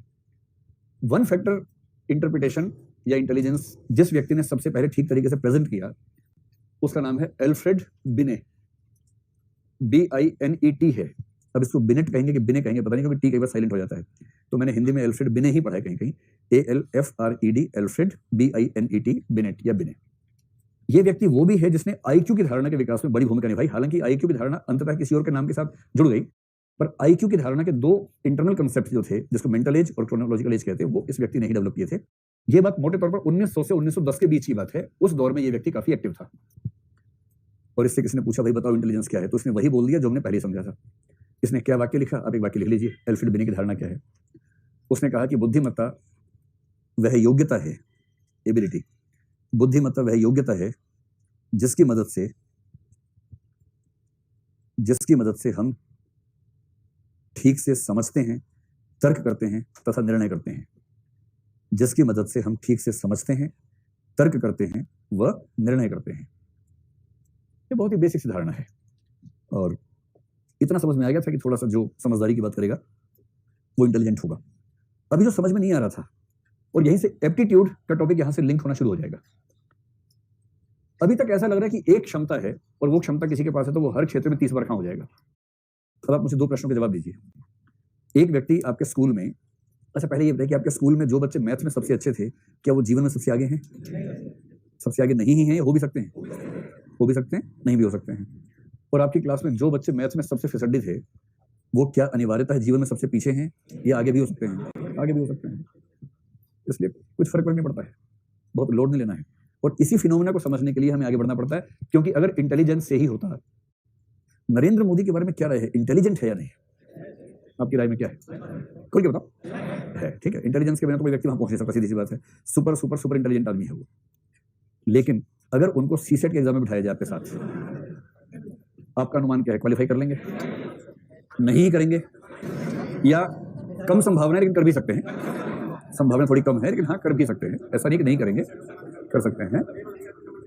हाँ, सीसेट की जमानत जब्त हो जाएगी उसके बाद, सीसेट ही फेल हो जाएगा उसके बाद तो, है ना, ठीक।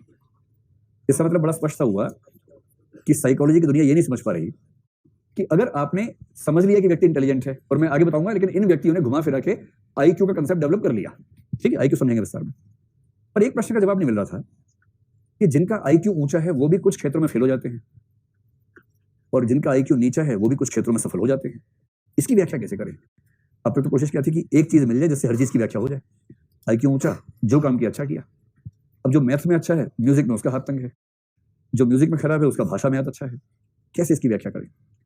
इस समस्या के समाधान के लिए जो दूसरा व्यक्ति सबसे महत्वपूर्ण हुआ, ये बात 1927 की है, जब एक व्यक्ति Charles Spearman, CHARLES, Charles Spearman, SPEARMAN, Charles Spearman, इस व्यक्ति ने कहा कि भाई ये सिंगल फैक्टर अप्रोच से काम नहीं चलेगा। और उसने कहा सच बताऊं तो इंटेलिजेंस दो फैक्टर से बनती है। हमारे भीतर दो चीजें होती हैं, और दो चीजें क्या होती हैं, टू फैक्टर्स क्या क्या होते हैं। ये दो हिस्से चार्ल्स स्पीयरमैन के हिस्से नहीं है, ये दो फैक्टर्स के हिस्से हैं, ठीक है, तो कंफ्यूजन ना हो जाए कहीं। आप कहीं चार्ल्स स्पीयरमैन के दो हिस्से थे, एक चार्ल्स और एक स्पीयरमैन, ठीक है। तो जो दो फैक्टर्स हैं, ये दो फैक्टर्स कौन कौन से हैं? तो उसने कहा कि एक होता है जी फैक्टर, जी, और एक होता है एस फैक्टर, जी फैक्टर और एस फैक्टर। जी फैक्टर तो एक है, एस फैक्टर बहुत सारे हो सकते हैं। उसने कहा कि जी फैक्टर का मतलब है इंटेलिजेंस का वो बेसिक हिस्सा जो बेसिक ऑपरेशंस के काम आता है, मूलभूत बुद्धिमत्ता कह लीजिए, जनरल, जिसे बनता है जनरल, सामान्य बुद्धिमत्ता या मूलभूत बुद्धिमत्ता, जो बेसिक है। तो सामान्य या मूलभूत बुद्धिमत्ता, ये तो बेसिक फैक्टर है, ये तो होना ही चाहिए, जनरल है तो ही कुछ बात बनेगी। फिर वो कह रहे हैं कि उसके बाद एक एस फैक्टर होता है, इसका मतलब स्पेसिफिक, विशेषीकृत। और विशेषीकृत फैक्टर जो होता है वो अलग अलग व्यक्तियों में अलग अलग हो सकता है। और क्या होता है कि जी फैक्टर कितना है, प्लस एस फैक्टर में से एक्स है या वाई है, जेड है, ए है, बी है, सी है, डी है, उसकी इंटरेक्शन से, कॉम्बिनेशन से व्यक्ति की बुद्धिमत्ता तय होती है। इसका मतलब जैसे किसी के पास जी फैक्टर बहुत सारा है और इनमें से उसके पास बी और डी बहुत ज्यादा मात्रा में है, बाकी कम है, तो ये व्यक्ति कौन से क्षेत्र में काम ठीक से करेगा? बी और डी क्षमताओं वाले क्षेत्रों में अच्छा काम करेगा, क्योंकि बेसिक इंटेलिजेंस तो थी ही, और इन दो क्षेत्रों में काम आने वाली स्पेसिफिक इंटेलिजेंस भी इसके पास ज्यादा है। ये धारणा मनोविज्ञान में लगभग 60 साल तक चलती रही। इसी बीच में भारत आजाद भी हो गया। वैसे ही बोला, कोई मतलब नहीं इस बात का, कहीं आप सोचे कि अच्छा इससे क्या लिंक है, ऐसे ही बोल दिया, वैसे मजाक के लिए बोल दिया। तो 1927 से 1980 के दशक तक ये धारणा चलती रही कि इंटेलिजेंस दो चीजों से मिलकर बनी है। और तब 1987 में एक व्यक्ति आया, उसने कहा कि ना, ये सब बेकार की बातें हैं, अब आप चिंता ना करें क्योंकि मैं आ गया हूं, अब मैं सही बात आपको बताने वाला हूं। 1980 के दशक में व्यक्ति आया और इसी की धारणा पर मेरे ख्याल से मध्य प्रदेश BCS ने सवाल पूछा। अगर मैं ठीक याद करूं तो मध्य प्रदेश में ही पूछा गया था, जहां के लोग यहां सबसे ज्यादा होते जा रहे हैं आजकल। आज भी हैं, हाथ खड़ा करो MP वाले। हाँ भाई, आज कम हो गए, दबाव में आ गए, ठीक है, पीछे ज्यादा है। अच्छा, इस व्यक्ति का नाम है Howard Gardner, HOWARD, Howard, GARDNER, Gardner. जैसे हमारे नहीं होता किसी का सरनेम माली होता है, तो वैसे वहां गार्डनर होता है। बस ये कि हमारे यहाँ उसको जाति व्यवस्था मान लेते हैं, वहां जाति व्यवस्था नहीं है, वरना वहां क्या, जैसे बहुत सारे ऐसे शब्द है ना, कई लोगों के सरनेम में आपको मिलेंगे ऐसे, जैसे बताइए, ब्लैक स्मिथ है ना, गोल्ड स्मिथ है, ऐसे बहुत मिलेंगे। तो लुहार, सोनार, वही सब तो हुआ। और क्या होता है? जस्टिन बीबर है कि बार्बर है? बीबर है। हाँ, अंतर सिर्फ इतना है कि वहां वो शब्द जाति सूचक नहीं है, केवल व्यवसाय सूचक है, और यहाँ वो शब्द साथ में जाति सूचक भी है। जैसे स्पीयरमैन ही है, स्पीयरमैन का मतलब क्या होता है? जो शिकार करने वाला आदमी हथियार लेके घूम रहा है, पर हमारे यहाँ जाति बीच में आ जाती है, और जाति वो है जो जाति नहीं है। हॉवर्ड गार्डनर, ठीक। किसका किससे? नहीं, मैंने ये थोड़ा ना सबका व्यवसाय संबंध है, मैंने ऐसा थोड़ा ना कहा कि हर सरनेम व्यवसाय का ही सरनेम होता है। कुछ सरनेम्स के बारे में ऐसी बात कहते हैं। अब ये थोड़ा ना क्रो कौवा खाते थे इसलिए इनका नाम क्रो पड़ गया, Martin crow. Multiple factor theory क्या है? इसने स्पीयरमैन की थियरी को थोड़ा सा और आगे बढ़ा के एक नई बात कही। स्पीयरमैन क्या बोल रहा था कि एक बेसिक है, बाकी एक्स्ट्रा है, स्पेसिफिक है, उनको मिलाने से बात बनती है। इसने क्या किया, ऐसे हजारों व्यक्तियों का अध्ययन किया जो बहुत शानदार बुद्धिमान लोग थे, अलग अलग फील्ड के थे, उन पर स्टडीज की और रिसर्च करने के बाद जो निष्कर्ष निकाला, ये बात 1980 के दशक की बात है, 1980s, आपके नोट्स में एग्जैक्ट वर्ष लिखा होगा कि 387 की बात है। और इसने निष्कर्ष निकाला कि इंटेलिजेंस एक वचन की चीज नहीं है, वी हैव मल्टीपल इंटेलिजेंसेस। बहुत प्रकार की बुद्धिमत्ताएं होती हैं, बहुत प्रकार की बुद्धिमत्ताएं इंटेलिजेंसेस होती हैं। इस धारणा का नाम ध्यान रखिएगा, मल्टीपल थियरी ऑफ इंटेलिजेंस है। और यही मध्य प्रदेश में पूछा गया कि मल्टीपल थियरी ऑफ इंटेलिजेंस क्या है, उसमें किस किस प्रकार की बुद्धिमत्ता को माना गया है, क्योंकि इसी धारणा में से इमोशनल इंटेलिजेंस बाहर निकली बाद में चलकर। और सबसे रोचक बात क्या बोला, स्पीयर में बोला था कि एक बेसिक है बाकी विशेष है। इसने कहा कोई बेसिक नहीं है, कोई विशेष नहीं है, ये सभी एक दूसरे से स्वतंत्र हैं, एक दूसरे से स्वतंत्र हैं। और हर व्यक्ति में इन सबका एक अलग अलग कॉम्बिनेशन होता है, कई प्रकार हैं, इसके अंदर ये वाला ज्यादा है, उसके अंदर वो वाला ज्यादा है। हर चीज हर व्यक्ति के अंदर किसी न किसी मात्रा में है, इन कॉम्बिनेशन सबके यूनिक हैं। जो कॉन्टिन्यूम थियरी में आमतौर पर होता है ना, वही एक बेसिक बात ये भी कह रहा है। अगर ये एक दूसरे से स्वतंत्र है तो काम कैसे होता है, तो विभिन्न समस्याएं या स्थितियां जब आती हैं तो ये सब आपस में इंटरेक्ट करती है और उनके माध्यम से व्यक्ति रिस्पॉन्ड करता है, ये उसका कहना था। हमारे काम की बात है कि इसने कितने प्रकार की इंटेलिजेंस की बात की, और वो संख्या है 8। 8 प्रकार की बुद्धिमत्ताएं होती हैं। और बिल्कुल जरूरी नहीं है कि जिस व्यक्ति के अंदर एक बुद्धिमत्ता ज्यादा हो उसके अंदर दूसरी बुद्धिमत्ता भी होगी ही होगी, मतलब ज्यादा होगी। बहुत सीमित रूप में है तो उसको 0 के आसपास ही मानेंगे ना। अब देखना कि 8 प्रकार की बुद्धिमत्ताएं कौन कौन सी हैं और उनमें से कौन सी बुद्धिमत्ता का लिंक बनेगा इमोशनल इंटेलिजेंस के साथ। तो 8 प्रकारों में एक होती है लिंग्विस्टिक इंटेलिजेंस। मैं इंग्लिश बोल रहा हूं, आप तुरंत बोलना कि हिंदी में क्या बोलेंगे इसको, भाषाई बुद्धिमत्ता। लिंग्विस्टिक इंटेलिजेंस यानी कि भाषाई बुद्धिमत्ता, ठीक। लिंग्विस्टिक के बाद एक होती है जिसको बोलते हैं लॉजिकल मैथमेटिकल इंटेलिजेंस। अपने आप सोचिए क्या बोले हिंदी में इसको, तार्किक गणितीय बुद्धिमत्ता। तार्किक व गणितीय बुद्धिमत्ता। एक शब्द स्पेशल इंटेलिजेंस। अब देखो असल में स्पेशल स्पेशियल शब्द है और उसमें कई लोग उसके उच्चारण के वैसे गड़बड़ करते हैं। आप बताएं कि स्पेलिंग में कितनी गलतियां हैं इसमें। SPATIAL स्पेशियल, या SPECIAL होगा, SPECIAL ना, ये ठीक है गुप्ता जी, सही है पक्का। क्या मतलब है इसका, क्या मतलब है इसका बताओ। स्पेशल होना बहुत महत्वपूर्ण, विशिष्ट, ठीक। इसको स्पेशियल को आप कह सकते हैं, स्पेस से बना है, SPACE स्थान, स्थानिक बुद्धिमत्ता जैसा कुछ कह सकते हैं, स्थानिक बुद्धिमत्ता, ठीक है। स्पेशियल के बाद एक होता है उसको बोलते हैं म्यूजिकल इंटेलिजेंस, संगीतीय या संगीतात्मक, संगीतीय कह लीजिए, संगीतीय बुद्धिमत्ता। आप में से कितने लोगों को लगता है कि ये वाली आपके अंदर कूट कूट के भरी है। Good good. एक बच्चा यहाँ बैठा हाथ नहीं खड़ा कर रहा है, इतनी कुटा के भर के आया हुआ है। हाँ, आपके अंदर भरी है। अच्छा संगीत सुन लेते हो, इसका मतलब क्या लिया, अच्छा संगीत सुनने की क्षमता, वो तो मेरे अंदर भी है। गाने की, वाह। गाने से नहीं होता ऐसा संबंध, गिटार बजाने से भी नहीं होता है। अगर आपने गिटार बजाया और किसी से आपने कहा कि ये वाला गाना बजाना है, उसने कहा ऐसे होता है सारे गा गा गा रे सा, आपने याद किया सारे गा गा गा रे सा, ये तोता बुद्धि है। म्यूजिकल इंटेलिजेंस का मतलब है जो व्यक्ति इंस्ट्रूमेंट हाथ में ले और खुद नई धुनें बनाए, या केवल एक गीत सुना था उस गीत को ध्यान करके अपने आप धुन निकाल लो, उसको किसी की जरूरत नहीं है समझाने की किसकी इसके नोटेशंस क्या हैं, वो सीखने की जरूरत नहीं है, अपने आप जो संगीत निकाल सके वैसा। गाने में तो क्या पूरा भारत गा रहा है, ऐसा क्या है। हाँ, आप थोड़ा अच्छा गाते होंगे तो उसमें कहेंगे कि आपका सुर ताल का साथ अच्छा है, आपका गला अच्छा है, पर म्यूजिकल इंटेलिजेंस का मामला थोड़ा सा अलग है। बहुत अच्छा गाता है?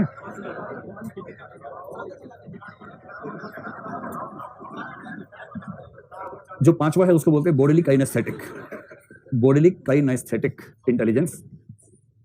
अब इसके लिए हिंदी में क्या कहेंगे, शरीर की गतियों संबंधी बुद्धिमत्ता, शारीरिक गतियों संबंधी, शारीरिक गतियों संबंधी बुद्धिमत्ता, ठीक। अभी समझेंगे किसमें क्या होता है, अभी तो आप केवल नोट कर लें, 5 हो गए। तो किन लिखो पहले, KIN किन, उसके बाद एस्थेटिक AESTHETIC, बॉडीली काइनेस्थेटिक किसको बोलते हैं, ठीक है। AESTHETIC KIN के बाद बॉडीली काइनेस्थेटिक। इसके बाद एक है जिसको बोलते हैं नेचुरलिस्टिक इंटेलिजेंस, नेचुरलिस्टिक, नेचर लिखिए NATUR, उसके बाद ALISTIC, इसको बोलेंगे प्राकृतिक बुद्धिमत्ता या प्रकृति संबंधी बुद्धिमत्ता। ये 8 में से 6 हो गई। इसके बाद की जो 2 हैं वो हमारे इस टॉपिक से ज्यादा उनका लिंक है। सातवीं को बोलते हैं इंटरपर्सनल इंटेलिजेंस, इंटरपर्सनल। और आठवीं को बोलते हैं इंट्रापर्सनल। आपने इंटर और इंट्रा का अंतर समझा होगा ना? तो इंटर को अंतर, र पूरा लगा देंगे, अंतर वैयक्तिक, और इंट्रा में अंतः कर देंगे, अंतः वैयक्तिक बुद्धिमत्ता। हो गए 8 प्रकार। अब इन 8 के बारे में क्या है, मैं दो वाक्य बोलता हूं, दो चार शब्द लिख के आप संकेत कर लें, ठीक है, इसका मतलब क्या होता है और किस तरह के इंटेलिजेंट व्यक्ति किस तरह के प्रोफेशन में अच्छा काम कर पाते हैं। आपको पता नहीं चला, लेकिन आपने एप्टीट्यूड का सिद्धांत इस बीच में सीख ही लिया है। एप्टीट्यूड कुछ नहीं है, इस बात को समझ लेना है कि कौन से व्यक्ति में कौन से प्रकार की इंटेलिजेंस ज्यादा है, बस उसी का नाम है एप्टीट्यूड। और थियरी ऑफ मल्टीपल इंटेलिजेंसेस ने 2 काम बड़े अच्छे किए। पहला ये कि इमोशनल इंटेलिजेंस का स्कोप बना दिया, और दूसरा ये कि एप्टीट्यूड की धारणा के विकास की संभावना पैदा कर दी। इस एक व्यक्ति गार्डनर के 2 बहुत बड़े योगदान मनोविज्ञान की दुनिया में माने जाते हैं। चलो एक एक करके समझो क्या है। लिंग्विस्टिक इंटेलिजेंस का मतलब क्या है, ऐसे व्यक्ति जिनकी भाषा पर बड़ी अच्छी पकड़ है, जैसे वर्ड्सवर्थ का नाम नहीं, वर्ड्सवर्थ, शब्द देखिए, शब्दों में जो ताकत है ना, तो भाषा के जो धनी लोग हैं, और भाषा के धनी लोग किस किस क्षेत्र में अच्छा काम कर सकते हैं बताइए? साहित्यकार हो सकते हैं, है ना? तो जो कवि है, जो वक्ता है, कई लोग व और ब में अंतर नहीं कर पाते, बोलते जो वक्ता है, तो अंतर बनाए रखिएगा, कवि अलग होता है, वक्ता अलग होता है, साहित्यकार है, कोई नेता हो सकता है जिसको अच्छे भाषण देने होते हैं। यानी जो शब्दों में बारीक अंतर समझता हो, और कौन से शब्द का कौन सा शेड कहाँ सटीक तरीके से प्रयोग होगा, जिसको इस बात की अच्छी समझ हो, इस बात की तमीज हो। सिंपल बात है, शब्दों में बारीक अंतर करने की क्षमता और सटीक शब्दों का यूज करने की क्षमता जिसके पास ज्यादा है, नए शब्द गढ़ने की क्षमता जिसके पास ज्यादा है, हम कहेंगे कि वो लिंग्विस्टिकली इंटेलिजेंट व्यक्ति है। जो भाषा लिखे तो बहती हुई भाषा हो, नए शब्द गढ़े, आंसर राइटिंग शानदार करे, ऐसा उत्तर लिखे कि परीक्षक अपने घर से उतर ही जाए उसके बाद, क्या उत्तर लिखा है, मैं ही उत्तर गया, इस तरह से। समझ गए? जो आपको चाहिए वो कौन सी है? मेंस में ये वाली है। लॉजिकल मैथमेटिकल चाहिए प्रीलिम्स का सीसेट पास करने के लिए। इसका मतलब 2 तरह के विषय, एक मैथ्स, एक रीजनिंग। जब भी इन विषयों को सॉल्व करना हो, इसमें जो व्यक्ति अच्छी क्षमताएं लेके पैदा हुआ है उसको बोलेंगे कि उसमें लॉजिकल मैथमेटिकल इंटेलिजेंस ज्यादा है। मैंने आपसे पहले ही कहा था कि जिस आदमी का लॉजिक ठीक है उसका मैथ्स ठीक ना हो, ये संयोग की बात है। जिसका मैथ्स अच्छा होगा, लगभग 100% मामलों में उसकी रीजनिंग भी अच्छी होगी। जिसकी रीजनिंग अच्छी होगी उसका मैथ्स या तो अच्छा होगा, या उसे अच्छा माहौल नहीं मिला इसलिए मैथ्स खराब होगा। ये नहीं हो सकता कि रीजनिंग अच्छी है और मैथ्स अच्छा हो ही नहीं सकता है, ये नहीं हो सकता, क्योंकि इन दोनों के मूल में एक ही तरह की इंटेलिजेंस काम करती है। और जिसका मैथ्स फास्ट है, सटीक है, जबरदस्त कैलकुलेशंस हैं। आप में से कुछ लोग होंगे ना जिनको कागज पेन की जरूरत नहीं पड़ती, बड़ी बड़ी गणना खड़ाक से कर लेते होंगे। कितने लोग आप ऐसे कर लेते हैं? क्या बात है, कर लेते हो? तो बिना कागज को हाथ लगा बताओ, 248 गुणा 84 कितना होता है? कल बताओगे? चलो कल बता देना, ठीक है। जो ऐसा सवाल सुनकर रोमांचित हो उठे और कहे कि बस 3 सेकंड रुकिए, उसके अंदर ये ज्यादा होती है, और उसका सीसेट कभी भी दिक्कत नहीं करता है, खटाक से पास कर लेता है। समझ में आ गया? ये जिसके अंदर ज्यादा, वो किस फील्ड में अच्छा रहता है? इंजीनियर। भारत में तो आजकल इंजीनियर होना एक राष्ट्रीय रुचि का मामला हो गया है। उस राष्ट्रीय रुचि का मामला छोड़ के मैं बता रहा हूँ, मैं तो हरियाणा से हूँ, वहां मैंने कुछ इंजीनियर्स को देखा इस बीच में जो सरकारी कॉलेज से इंजीनियरिंग करके आए हैं। उनमें से एक बच्चा कंप्यूटर इंजीनियर है, उससे पहले दृष्टि में उसने जॉब के लिए अप्लाई किया, इंटरव्यू हुआ तो इंटरव्यू जो लेते हैं, मेरे पास स्पेशली ये बोले कि हम चाहते हैं कि आप भी इंटरव्यू लें उसका। मैं क्यों लूंगा, आप लोग ले लो। नहीं, हम चाहते हैं कि आप लें, आपको एक सैंपल मिलेगा क्लास में बताने के लिए। फिर मैंने उसको बुलाया, कंप्यूटर इंजीनियर है भाई, वो 10 में से 6 क्या ग्रेड होता है, 6 के ऊपर ग्रेड लेके आया हुआ था, और उस बच्चे को सचमुच कंप्यूटर क्या है वो भी ठीक से नहीं पता था, और कंप्यूटर इंजीनियर सरकारी कॉलेज से। ऐसी हालत, मतलब मेरी धारणा उससे पहले इंजीनियर्स को लेकर बड़ी श्रद्धामूलक हो करती थी, उसके बाद से श्राद्धमूलक हो गई है, अब श्रद्धा का भाव। इस मतलब ये नहीं कि सारे वैसे होते हैं, मतलब अच्छे तो होते ही हर फील्ड में होते हैं, हर फील्ड में अच्छे लोग तो होते ही हैं, लेकिन पहले लगता था ना कि इंजीनियर सुनते लगता था कि ये परम पिता के नजदीक का व्यक्ति है और हम लोग तो इनके सामने दीनहीन लोग हैं। अब लगता है कि नहीं। चलो, तो जो जिसमें एक क्षमता ज्यादा होगी, इंजीनियरिंग जैसे किसी क्षेत्र में गणितज्ञ बनेगा, साइंटिस्ट बनेगा, उस सब क्षेत्र में अच्छा काम करेगा। नंबर 3 है स्पेशियल इंटेलिजेंस। इसका मतलब जिसको भौगोलिक स्थितियों का ज्ञान बड़ा अच्छा होता है, सब दिमाग खूब चलता है उसमें। और दिमाग खूब चलने का मतलब, देखो आप में से कुछ लोग ऐसे होंगे कि एक रास्ते से 20 बार लेके चले गए, 21वें बार अकेले गए, गुम हो गए। कुछ तो ऐसे महागोलू बच्चे होते हैं हर इलाके में कि जबकि उस रास्ते से उनके पेरेंट्स उनको 20 बार लेके जा चुके हैं, 21 बार कहा कि बेटा अपने आप चले जाओगे, कह रहे अपने आप, हाँ ट्राई करते हैं। एक ही बार मुड़ना है, ज्यादा नहीं मुड़ना है, एक ही मोड़ बीच में आने वाला है बस। लेकिन वो 2-3 है, उसमें से कौन सा बस इतना ध्यान नहीं रहेगा, और कहीं ना कहीं गलत मुड़ के ही मानेगा वो बच्चा, क्योंकि उसका दिमाग चलता ही नहीं इस मामले में। और कुछ होते कोलंबस बुद्धि के लोग, वास्को डी गामा टाइप के लोग, उनको गूगल मैप्स पसंद नहीं है, वो वाहन से निकलेंगे, गूगल मैप्स नहीं करते हैं। आप उनसे कहेंगे भाई ये मुखर्जी नगर है, ये नई दिल्ली स्टेशन है, और यहाँ जाने का एक तरीका है कि कैंप से रिंग रोड पकड़ा, रिंग रोड से आप पहुंचे और ये दिल्ली गेट आ गया, दिल्ली गेट से ऐसे पहुंचे नई दिल्ली गेट ना, ये तो ट्रेडिशनल रास्ता है। हम इससे नहीं जाएंगे। नहीं, सिविल वो कहेंगे हमें रास्ता जानना ही नहीं है, हमारे दिमाग में ये है कि हम यहाँ हैं और हमें यहाँ जाना है, बस इसके बाद हमें कुछ मत बताओ। अब वो निकलेंगे, इनको पता है कि वहां जाना है, जहाँ रास्ता है मुड़ गया उसके अंदर, आगे देखा रास्ता बंद है, वापस आ गए, कोई बात नहीं आगे निकले और करते करते दाएं बाएं बिना किसी से पूछे करते करते अंत में पहुंच ही जाएंगे, क्योंकि वो अंदर से कोलंबस है, उनको कुछ खोजना है और फिर कहेंगे नई दिल्ली स्टेशन खोज लिया गया है, उसकी खोज हुई इस तरह के लोग जो ऐसे लोग जो होते हैं वो लोग बनते हैं या तो आर्किटेक्ट, जिनको स्पेस की अंडरस्टैंडिंग, इतना स्पेस है इसे कैसे यूज कर सकते हैं, कहां से जाना चाहिए, कहां से रास्ता निकल सकता है। तो जो आर्किटेक्ट्स होते हैं उनके बारे में कहते हैं कि उनको ये वाली अंडरस्टैंडिंग बहुत अच्छी होनी चाहिए। इंटीरियर डिजाइनर्स होते हैं, उनको भी कई बार किसी किसी बिल्डिंग में, आपको पता नहीं ऐसा सौभाग्य मिला है नहीं, सब में तो नहीं होता, लेकिन दिल्ली में एक ही बिल्डिंग मुझे आज तक कैसे मिली, उसके अंदर जाके आपका दिमाग की खिड़कियां खुल जाएंगी कि कैसे आप एक बिल्डिंग की डिजाइनिंग में इतने मौलिक हो सकते हैं कि जितने खांचे हमारे दिमाग में उनमें से कोई खांचा वाला लग नहीं रहा, हर रूम में घुसते मतलब वो जो पैराडाइम शिफ्ट होता है दिमाग को करने वाला, उस तरह के डिजाइन हैं। और ऐसे कई लोग दुनिया में हैं जो डिजाइनिंग की ही दुनिया के लोग हैं। आजकल तो जो IID है, इंडियन इंस्टीट्यूट ऑफ डिजाइन है, तो काम ही ये है कि डिजाइनिंग के क्या क्या नए प्रकार हो सकते हैं, और वो सब कौन सी बुद्धि चाहिए उसके लिए, स्पेशियल। और थोड़ा सा इसमें वो जो लोग हैं जो अज्ञात रास्तों पर चलते हैं, कोई शिकारी मान लीजिए है, उन सबको ये अंडरस्टैंडिंग बहुत चाहिए। जंगल में घुसे थे शिकार करने, रास्ता गुम हो गया और तेंदुए को पता है कि रास्ता भूल गया भाई, तेंदुआ सामने आ गया, क्या तुझे रास्ता ही नहीं पता, अब तो रास्ता मैं बताऊंगा। तो क्या करना पड़ेगा, ऐसा व्यक्ति जो अपनी सेंस से रास्ता निकाल ले, कहां से रास्ता कहां जाएगा उसको आइडिया रहे, वो व्यक्ति बच पाएगा। म्यूजिकल इंटेलिजेंस आपको पता ही है, संगीत में नए नए प्रयोग करने की क्षमता। जो अच्छे संगीतकार होते हैं ना, कुछ तो होते हैं सामान्य, जैसे बांसुरी है तो उसको बांस बना देते हैं, बांसुरी को बांस की तरह खाते हुए रखते हैं जैसे खा रहे हैं। कुछ होते बांसुरी बजाएंगे तो अपने आप उनकी उंगलियां चलनी शुरू होंगी, गाना निकल जाएगा तुरंत। ये जो क्षमता है, और सबसे अच्छी क्षमता जब कुछ नई धुन वो बनाने की स्थिति में है वो, तो इससे कौन बनेगा, AR रहमान बनेगा इससे। अरे सोनू निगम नहीं बनेगा, AR रहमान बनेगा। जो म्यूजिक कंपोजर्स हैं, मोजार्ट बनेगा, मोजार्ट। मोजार्ट को कहते हैं कि यूरोप की दुनिया का सबसे महान संगीतकार था, और मोजार्ट को बड़ी अच्छी फिल्में हैं, वो देख के ऐसा लगता भी है। भारत में जो तानसेन की स्थिति है वो वहां पर मोजार्ट की स्थिति है। इसके बाद बॉडीली काइनेस्थेटिक, इसका मतलब है कि जो अपने शरीर को बहुत फ्लेक्सिबिलिटी और क्रिएटिविटी के साथ इस्तेमाल करने की बुद्धिमत्ता रखते हैं। ऐसे कई लोग होते हैं। कौन? बाबा रामदेव भी हैं। एक बार बाबा रामदेव के पास एक महिला गई एक बच्चे को लेके, वही महिला जो गांधी जी के पास गई थी कि चीनी बहुत खाता है। तो गांधी जी बोले बहन 10 दिन बाद आना। 10 दिन बाद फिर गई। गांधी जी ने कहा बच्चे से बेटा चीनी मत खाया करो। बच्चे ने छोड़ दी चीनी, पता नहीं कैसा बच्चा था, बच्चे ने चीनी छोड़ दी। तो अम्मा बोली कि बापू जी 10 दिन पहले आई थी, इतना दूर से, अब 10 दिन बाद आना, इतना ही बोलना था, उस दिन बोल देते। तो गांधी जी हैं, मजाक छोड़ते हैं। गांधी जी ने कहा बहन 10 दिन पहले मैं खुद चीनी खाता था, और जब तक मैं खुद ना छोड़ दूं चरित्र का बल कैसे आएगा। तो पहले मैं चरित्र का बल लाना चाह रहा था ताकि मेरी बात का वजन हो। आज मैंने कहा तो बच्चे ने छोड़ दिया। ईमानदारी से बताओ कि बच्चा ऐसा होता है दुनिया में कहीं? अगर आपको कोई ले जाए महात्मा गांधी के पास और कोई वो कहे कि बेटा ये छोड़ दो, आप छोड़ देंगे? मोबाइल छोड़ दो, व्हाट्सएप छोड़ दो। लेकिन ऐसे बच्चे थे उस जमाने में, आज के जमाने में नहीं है शायद। वही माँ 50 साल बाद रामदेव के पास गई उसी बच्चे को लेकर, वो छोटा ही था अभी भी। रामदेव ने पूछा बताओ बहन, तो कहा कि जो मेरा बेटा है दिन भर अपने हाथ को मुंह में लेकर नाखून खाता रहता है, इसको इतना समझाया कि नाखून मत खाओ, नाखून में बड़ी गंदगी होती है, मानता ही नहीं है, भद्दा किस्म का बच्चा है, नाखून खाता रहता है। तो रामदेव ने कहा 7 दिन मेरे पास छोड़ दो, ठीक हो जाएगा। तो 7 दिन छोड़ दिया, फिर बच्चा चला गया। फिर माँ आई एक दिन, तो रामदेव ने माँ से पूछा कि बहन अब बच्चा हाथ के नाखून तो नहीं खा रहा? बोली नहीं, अब पैर के खा रहा है। नहीं समझे? योग सीख लिया ना, आसन वासन सीख लिया, पैर मुंह तक, पहले पैर मुंह तक नहीं आता था, अब पैर भी मुंह में आ जाता है उसके, मस्त रहता है। अब 4 हाथ हो गए उसके नाखून खाने के लिए। 20 नाखून खाता है, पहले 10 खा पा रहा था। पूरी सफाई करता है इलाके की, स्वच्छ भारत अभियान। और क्या है, दुनिया भर की गंदगी इकट्ठी करो नाखून में, फिर उसको खा के सफाई करो। चलिए, छीछी करने से क्या होगा, जो सच है वो तो सच ही रहेगा।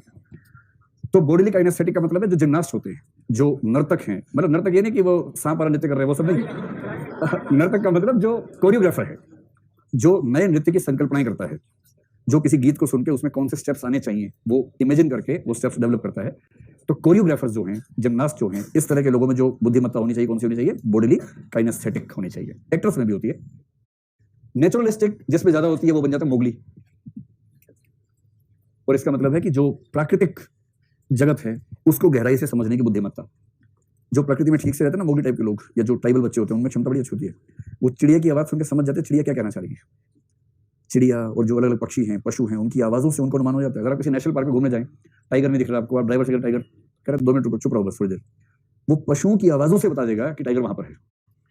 पशु, बट टाइगर जैसे निकला, पशु की आवाज करेंगे, वो अपने अपने साथियों को बता रहे हैं कि भाई इधर आ गया, बच के रहना। उन आवाजों को जंगल में रहने वाले लोग समझ जाते हैं, उन आवाजों से वो समझते हैं कि अब कहाँ उसको ढूंढ सकते हैं। तो इस तरह की चीजें प्रकृति के संकेत समझना, बरसात कब होने वाली है, वो सब, ये जो क्षमता जिसके पास ज्यादा, उसको बोलते हैं नेचुरलिस्टिक इंटेलिजेंस। ये जिनमें ज्यादा होती है वो क्या बन सकते हैं, एक तो शिकारी बन सकते हैं, पर्वतारोही बन सकते हैं, उस तरह के जो भी काम होते हैं ना प्रकृति में विचरण करने वाले। किसान अच्छे बन सकते हैं, सही बात है, किसान बनना हो, पशुपालक बनना हो, मौसम विज्ञानी बनना हो, उन सब में ये बुद्धिमत्ता ज्यादा काम आती है। तो कुल मिलाकर 6 हो गई। अब इन 6 की 6 को हम हटा देते हैं, बाकी 2 पे आते हैं, क्योंकि इन 2 को लेके हमें आगे बढ़ना है। इसके बाद बस एक बार आईक्यू समझ लेते हैं क्या होता है, और फिर हम आएंगे इमोशनल इंटेलिजेंस पर। देखिए, एक इंटेलिजेंस होती है इंटरपर्सनल, अगर यहां फिर से लेते हैं, और एक होती है इंट्रापर्सनल। इंटर और इंट्रा,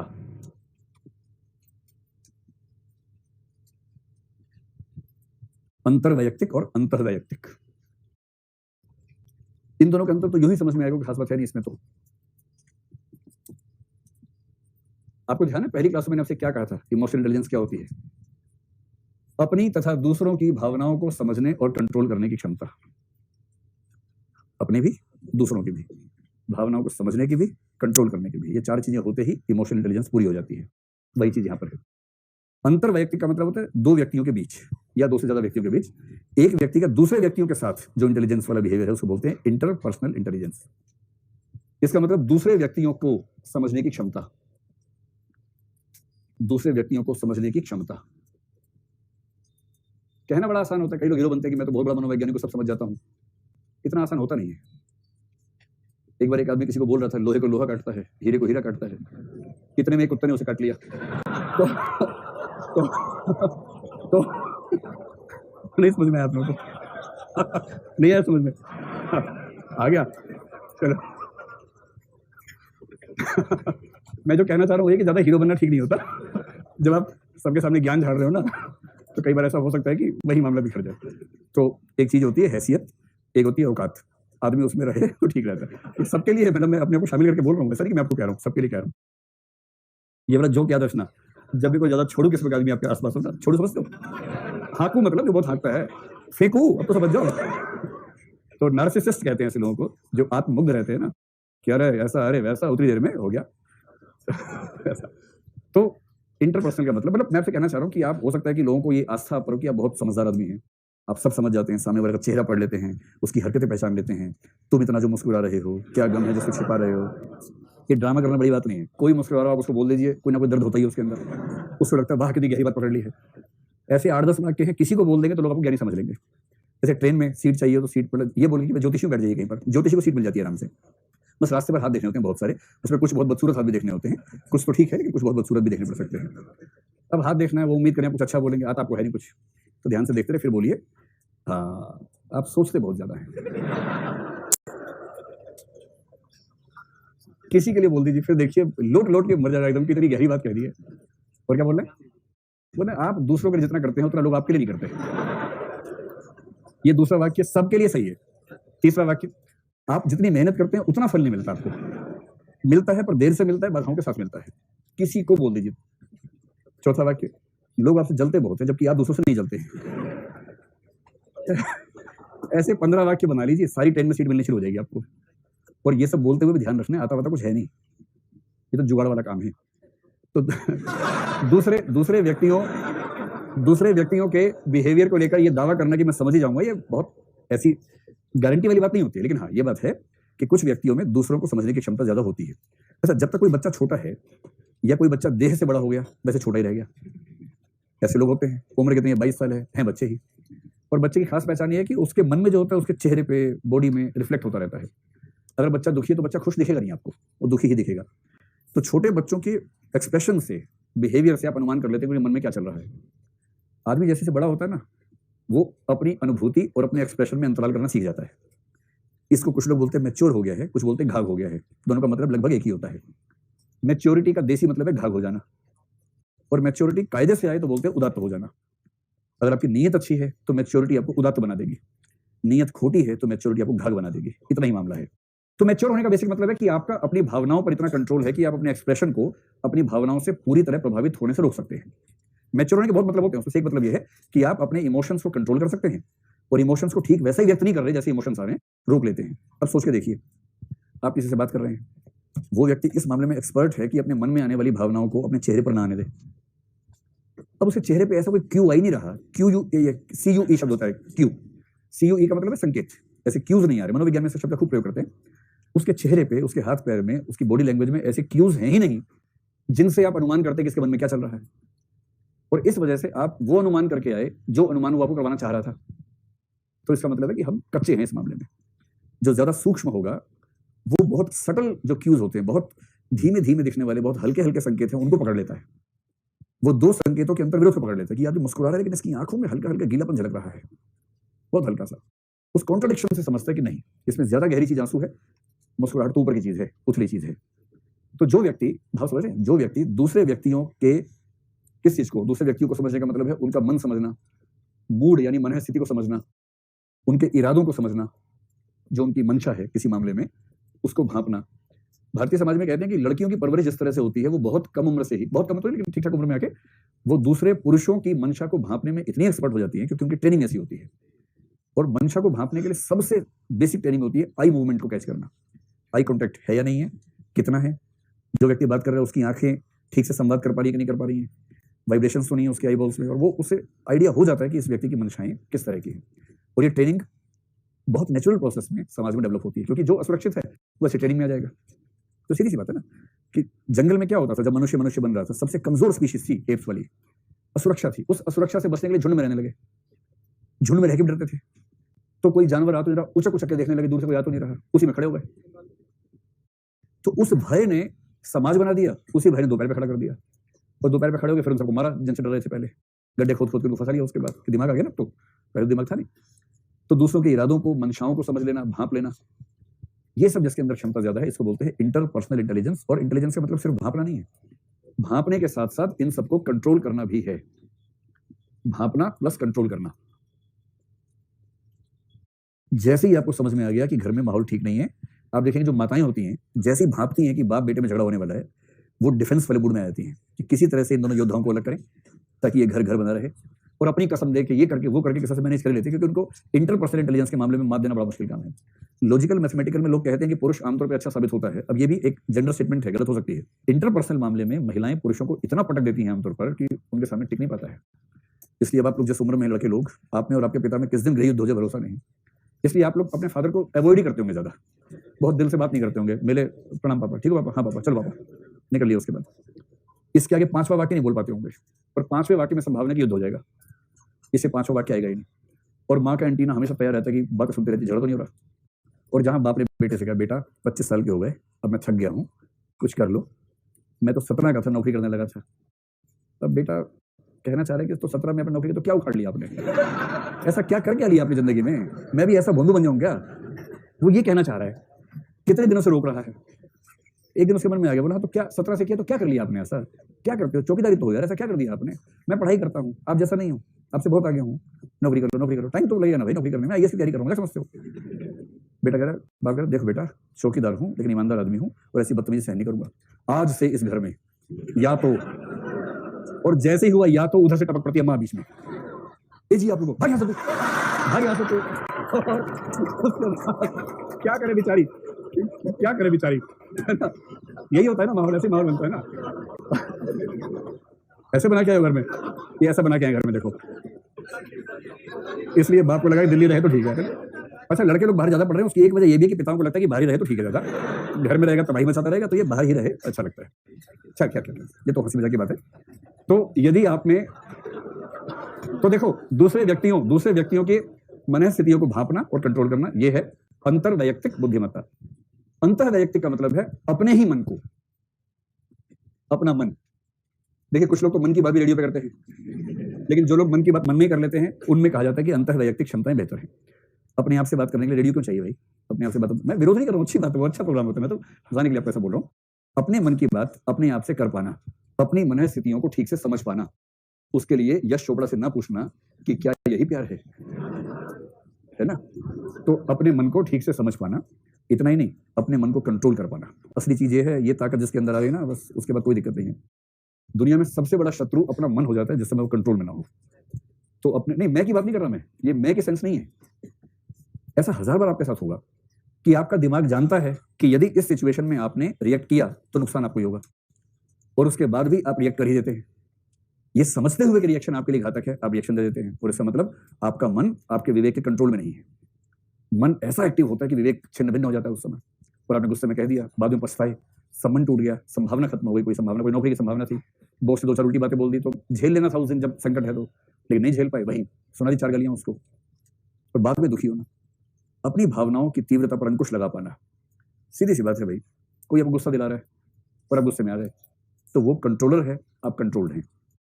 100% ऐसा होता नहीं है, मैं समझाने का प्रयास कर रहा हूँ, किसी न किसी मात्रा में तो हम सब गलती कर ही बैठते हैं, हम सब गलती करते हैं, लेकिन मजा कब है, कोई गुस्सा दिलाए आपको और आप कहें गुस्सा दिला रहे हो, आएगा ही नहीं, क्योंकि मुझे गुस्सा तब आता है जब मैं चाहता हूँ, तुम्हारे चाहने से नहीं आएगा। ठीक है, जाओ। अगर इतनी ताकत है कि मेरे इमोशंस मेरे हिसाब से तय होंगे, तुम्हारे चाहने से नहीं होंगे, मन में आएगा, वो तो स्वाभाविक है, कोई आपके सामने उल्टा हरकतें कर रहा है, गुस्सा ही आएगा, पर वो गुस्सा व्यक्त होगा या नहीं, ये मैं तय करूंगा, ये तुम तय नहीं करोगे। तो किसी को अपने इमोशंस में अंतर करना ठीक से आता हो एक तो, और दूसरा अपने इमोशंस को पचाना या कंट्रोल करना, अभिव्यक्ति करनी है या नहीं करनी है, इमोशन नहीं है तब भी इमोशन दिखा देना है, ये भी आता हो, इमोशन है तब भी नहीं दिखाना है, ये भी आता हो। तो ऐसा 1000 बार होगा जीवन में कि इमोशन नहीं आ रहा मन में, लेकिन अपेक्षा है कि आना चाहिए। ऐसा होता है, सास ससुर की मृत्यु पर इमोशंस कम आते हैं, और लोग अगर जैसे बहू कोई है, उसे सास मर गई, अंदर से उसके लड्डू फूट रहा है बहुत जोर से, इतनी खुश है क्योंकि वो सच में परेशान थी, इस सेंस से परेशान थी कि उसकी आजादी खत्म हो जाती थी, प्यार भी करती थी, आजादी भी खत्म होती थी, अब उसकी मौत हो गई है। उसको अंदर से ईमानदारी की बात है कि सुख दुख के अनुपात में सुख थोड़ा ज्यादा हो रहा है, दुख भी है, ऐसा नहीं है दुख नहीं है, अनुपात में सुख थोड़ा ज्यादा है। माहौल ऐसा है कि उस माहौल में वो करे तो क्या करे, उस रोने की अपेक्षा है, समाज उम्मीद कर रहा है कि रोए, जो वहां पर हाड़ मतलब गला फाड़ फाड़ के रो देगा ठीक से, आंसू सहित, आप समझ जाइए कि, समझ गए, इंट्रा पर्सनल इंटेलिजेंस। पुरुषों में भी ऐसा क्या है, पुरुषों से बहुत अपेक्षा नहीं होती ना, कोई मर जाए तो पुरुष लोग वहां पर जूते ठीक करते रहते हैं, उनको रोने वाला काम है नहीं उनका, अंदर जाके रोए अच्छे भी नहीं लगते रोते हुए, तो उनको बाहर खड़ा करते हैं कि आप जूते वूते देखो, और खाना वाना बन रहा है वो देखो, टिंडा विंडा कटा नहीं कटा वो देखो। रोने वाले काम में आमतौर पर महिलाएं, मतलब उनको समाज ने काम दे दिया है, जो कि एक तरफा सा काम है एक तरफा, लेकिन परफॉर्मेंस होती है अच्छी है, कुछ भी आपको, आप माने या ना माने, मैं तो 2-4 बार देखा, मैं तो गदगद हो जाता हूँ कि 5 महिलाएं रो रही है जोर जोर से, फिर चुप हो जाती है, फिर बातें चल रही है, और सुनाओ तुम्हारे घर में सब ठीक है। 20 मिनट के बाद छठी औरत आई, और जैसे ही वो आई फिर वृंदगान शुरू, कोरस में शुरू, उसके बाद फिर 8-10 मिनट कोरस में सबका चला, फिर छठी भी बैठ गई साथ में कि इस स्वेटर में कितने घर बनाने हैं, और जब साथ में आएगी फिर देखिए आप, ये जो है ना अपने इमोशंस पर ऐसा कंट्रोल, ये पुरुषों के बस की बात नहीं है, मुश्किल है। चलिए भाई चलिए, तो जल्दी से मुझे ये बताओ कि थियरी ऑफ मल्टीपल इंटेलिजेंसेस किसकी थी? हार्डवर्क, हॉवर्ड गार्डनर की थी। ठीक है, 8 प्रकार हैं, एक बार जोर से एक करके 8 बोल देते हैं। नंबर 1 लिंग्विस्टिक यानी कि भाषाई, नंबर 2 लॉजिकल मैथमेटिकल तार्किक गणितीय बुद्धिमत्ता, तीसरी स्पेशियल स्थानिक बुद्धिमत्ता, चौथी म्यूजिकल संगीतीय बुद्धिमत्ता, पांचवी मतलब जो भी होता है बॉडीली काइनेस्थेटिक शारीरिक गतियों संबंधी बुद्धिमत्ता, छठी नेचुरलिस्टिक यानी कि प्राकृतिक बुद्धिमत्ता या प्रकृति संबंधी बुद्धिमत्ता, सातवीं इंटरपर्सनल अंतर वैयक्तिक, और आठवीं इंट्रापर्सनल अंतर वैयक्तिक। अब जो एक बात ध्यान रखनी है वो ये कि इंटरपर्सनल इंटेलिजेंस और इंट्रापर्सनल इंटेलिजेंस ये एक ही बात हो गई, आप समझ गए ना?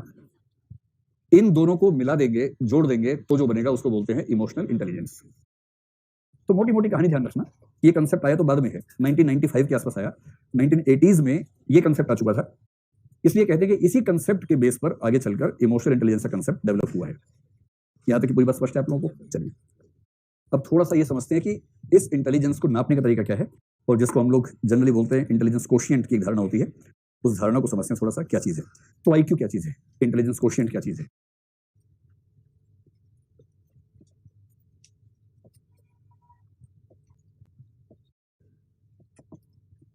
इंटेलिजेंस कोशिएंट, कोशिएंट को बोलते हैं गुणांक या लब्धि। तो बुद्धि लब्धि इसके लिए हिंदी शब्द चलता है, या कुछ लोग बोलते हैं बुद्धिमत्ता गुणांक, कुछ लोग बुद्धि लब्धि गुणांक कह देते हैं, जो भी शब्द आपको अच्छा लगे, लेकिन सबसे प्रसिद्ध शब्द है बुद्धि लब्धि। ठीक है, आईक्यू का कंसेप्ट जब डेवलप हुआ तो उसमें एल्फ्रेड बिने की भूमिका तो थी ही, एक दो लोगों की भूमिका थी। उन्होंने 1905 में कुछ प्रयोग किए, लेकिन वो प्रयोग पूरे सफल हो नहीं पाए। फाइनली जो सफल हुआ 1912 में एक प्रयोग सफल हुआ। तो 1905 में एल्फ्रेड बिने ने कुछ प्रयोग किए, और 1912 में ये कंसेप्ट जिसको हम बोलते हैं बुद्धि लब्धि, विलियम स्टर्न नाम का आदमी था, उसने कंसेप्ट डेवलप किया, विलियम स्टर्न, STERN। लेकिन एल्फ्रेड बिने ने उसका बेस बना दिया था, और बेस बनाने के लिए 2 कंसेप्ट दे दिए थे। एल्फ्रेड बिने के साथ उसका एक दोस्त भी था, उन दोनों ने मिलकर दो कंसेप्ट दिए, जिसमें से एक कंसेप्ट है मेंटल एज और एक है क्रोनोलॉजिकल एज।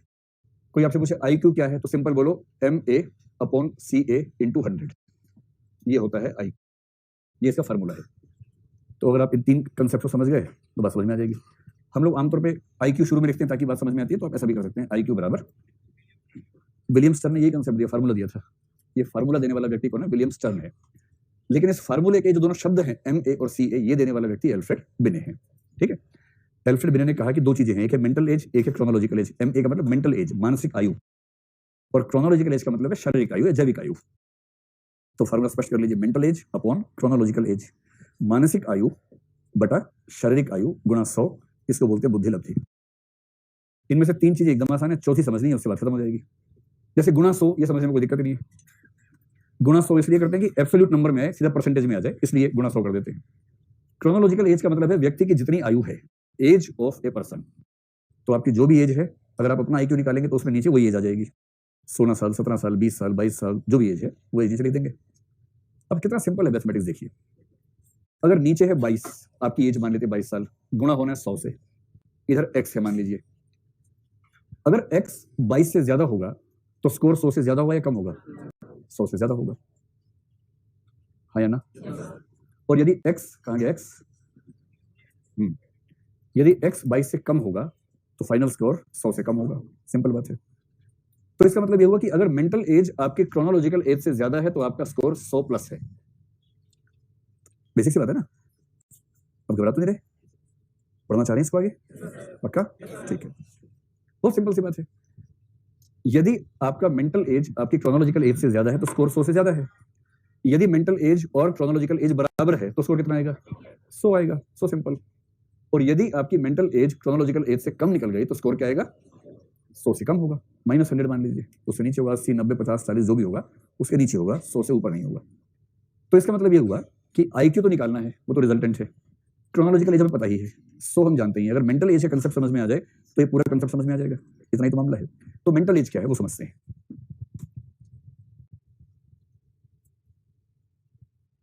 देखो क्या है मेंटल एज। जैसे मान लेते हैं कि एक टेस्ट बनाया हमने, उसमें रीजनिंग के 100 क्वेश्चंस हैं, रीजनिंग के हैं। असल में डिपेंड करता है टेस्ट कैसा बनाया। जैसे मान लीजिए आपने अंग्रेजी भाषा में कॉम्प्रिहेंशन का टेस्ट बनाया। कुछ बच्चे जिनकी अंग्रेजी अच्छी है पर हैं भोंदू, ये कंसेप्ट आप समझ पा रहे हैं ना? आप उस गलतफहमी की शिकार तो नहीं कि अंग्रेजी अच्छी तो आदमी भोंदू हो ही नहीं सकता है। इंग्लैंड अमेरिका में इतने राष्ट्रपति प्रधानमंत्री देखिए ना, उनके इतने बड़े बड़े भोंदू उन्होंने चुन चुन के बिठा रखे हैं और अंग्रेजी बोलते हैं धड़ाधड़ एकदम। तो भोंदू की मतलब भाषा ना पूछो भोंदू की, ये एक ऐसा जात ना पूछो साधु की, ठीक उस तरह से। तो कोई भी भाषा हो सकती है, इसमें क्या दिक्कत है? तो क्या होगा कि अंग्रेजी कॉम्प्रिहेंशन के एग्जाम में कुछ भोंदू जिनकी इंग्लिश अच्छी है अच्छा स्कोर कर लेंगे, और कुछ हंस जो अंग्रेजी में कमजोर हैं बेचारे पास नहीं हो पाएंगे, जो हिंदी माध्यम का मूल संकट रहा भी है। और भारत सरकार कहेगी हमने इंटेलिजेंस को टेस्ट कर लिया, जबकि वो इंटेलिजेंस का टेस्ट संसाधनों के अंतर से, भाषा के बचपन से मिले माहौल के अंतर से खराब हो गया। इसलिए कुछ लोग कहते हैं कि जब भी IQ टेस्ट करो उसमें लैंग्वेज बीच में लेके मत आओ, क्योंकि लैंग्वेज आते ही सामाजिक आर्थिक अंतर रोल प्ले करेंगे बीच में अपना। फिर कुछ लोगों ने कहा ठीक है, फिर रीजनिंग का सवाल ले आते हैं। एक पासा है, पासे में ऊपर 1 बना हुआ है, तो बताओ उसके नीचे क्या होगा? बताओ, तो 6 होगा। और फिर दूसरा आया कि सभी चिड़िया कुत्ते हैं, कुछ कुत्ते गधे हैं, तो बताओ कुछ गधे क्या हैं? बच्चे का मन कर रहा है, पेपर जिसने बनाया वो है बेसिकली है। लेकिन ये कैसा सवाल बनाते हो यार तुम? चिड़िया कहाँ गधा होता है? पहली बार ये सवाल देख के मन में बड़ा विद्रोह होता है यार, सभी चिड़िया कुत्ते हैं तो फिर वो चिड़िया क्यों है? लेकिन वो फॉर्मल लॉजिक है। फॉर्मल लॉजिक में आपको ये सब नहीं पूछना होता। फॉर्मल लॉजिक का मतलब बाहर क्या छोड़ो, लॉजिक की दुनिया के अंदर की बात करो। फिर कुछ लोग कहते हैं कि नहीं, ये भी ईमानदारी नहीं है। सबसे ईमानदार प्रश्न वो होंगे जिसमें भाषा की जरूरत ही नहीं है, क्योंकि अनुवाद गलत हो गया। इंग्लिश में ठीक था, हिंदी में अनुवाद गलत हो गया। तो कुछ कहते हैं इमेजेस पे काम करो कि 4 चित्र हैं, 5वां कौन सा होगा? इसमें भाषा भी नहीं आ रही, बीच में कॉम्प्रिहेंशन स्किल्स भी नहीं आ रही हैं, तो ये ज्यादा नेचुरल हो जाएगा। इसलिए IQ के सबसे अच्छे टेस्ट वो हैं जो लैंग्वेज न्यूट्रल होते हैं, जिसमें लैंग्वेज का रोल बीच में नहीं आता है। उससे अलग अलग समाज के व्यक्तियों के इंटेलिजेंस को एक साथ हम नाप सकते हैं। एज्यूम कीजिए कि 100 क्वेश्चन का टेस्ट है। आपने क्या किया, 10 साल के, 12 साल के, 14 साल के, 16 साल के, 18 साल के, 20 साल के और 22 साल के। इसका मतलब ये नहीं कि IQ टेस्ट सम संख्या में ही होता है। बोर्ड पे जगह कम है, विषम में भी हो सकता है ना, 11, 13, 15 उसमें भी हो सकता है, संयोग से ऐसा लिखा है। ठीक है, आपने इन सभी एज के 100 बच्चों को पकड़ लिया कि आओ भैया तुम्हारा टेस्ट लेंगे, और उन सबको ये पेपर दे दिया। एक निश्चित समय दिया कि 1 घंटे के अंदर आपको इसमें अधिकतम सवाल सॉल्व करने हैं और नेगेटिव मार्किंग नहीं है, और पेपर होते ही एक समोसा मिलेगा। तो पूरा पेपर करोगे तो होगा, वरना नहीं मिलेगा समोसा। तो बच्चे इस प्रोत्साहन में पूरा कर लेते हैं पेपर कम से कम, ताकि टेस्ट ठीक से हो जाए। और फिर आपने क्या किया, आपने उन सबका स्कोर निकाला, 100 के 100 व्यक्तियों का स्कोर निकाल के एवरेज स्कोर काउंट कर लिया, टोटल करके 100 से भाग किया, जो स्कोर आ गया एवरेज स्कोर हो गया। और आपने पाया कि 10 साल के बच्चों का एवरेज स्कोर उस पेपर में 70 नंबर आया है, 12 वालों का 74 आया है, इनका 78 आया, इनका 80 आया, इनका 84, इनका 88, इनका 94। 100 में से इतने नंबर आए हैं, एवरेज है ये। ठीक, आपने जिन 100 बच्चों को चुना था, ध्यान रखा था कि वो 100 एक जैसे ना हो, एक अच्छे स्कूल के 100 बच्चे चुन लिए, ऐसा नहीं। रैंडम सैंपलिंग या स्ट्रेटिफाइड सैंपलिंग की, कुछ गरीब बच्चे, कुछ मध्य वर्गीय, कुछ अमीर बच्चे, कुछ बच्चे हिंदू, कुछ मुसलमान, कुछ ईसाई, कुछ सिख, कुछ यहूदी, कुछ इस जाति के, कुछ उस जाति के, कुछ इस गली मोहल्ले के, कुछ उस गली मोहल्ले के, ताकि एक टोटल एवरेज निकल सके ठीक तरीके से। और फिर आपने जब निकाला तो ये स्कोर निकले। अब ध्यान रखना है, 14 साल का बच्चा इस पेपर में यदि 78 नंबर लाता है तो हम कहेंगे कि वो एवरेज बच्चा है। ठीक, तो 14 साल का बच्चा अगर इस पेपर में 78 लाया तो एवरेज हो गया, लेकिन 14 साल का बच्चा यदि इसमें 78 से कम लाया तो बिलो एवरेज है, ज्यादा लाया तो एबव एवरेज है। अब हम क्या करेंगे, इस टेस्ट में जो व्यक्ति 78 का स्कोर लाएगा, हम कहेंगे उसकी मेंटल एज 14 साल की है। 18 साल वालों का एवरेज स्कोर 84 है। अब आपको किसी ने कहा कि चलो बबुआ टेस्ट दो, आपने टेस्ट दिया और मान लीजिए कि आपका स्कोर आया 98 100 में से, सारा स्केल ही फोड़ दिया आपने। तो स्केल को आगे बढ़ा देते हैं कि 24 साल के व्यक्ति ने 98 का स्कोर लिया। क्योंकि आपका स्कोर 98 आया तो आपकी मेंटल एज मान ली जाएगी 24 साल, क्योंकि 24 साल का एवरेज व्यक्ति इतना स्कोर लाता है जितना आप लाए हैं। और फिर आपसे पूछा कि भाई नीचे लिखने के लिए बताओ आपकी क्रोनोलॉजिकल एज कितनी है, तो आपने कहा 16 साल है।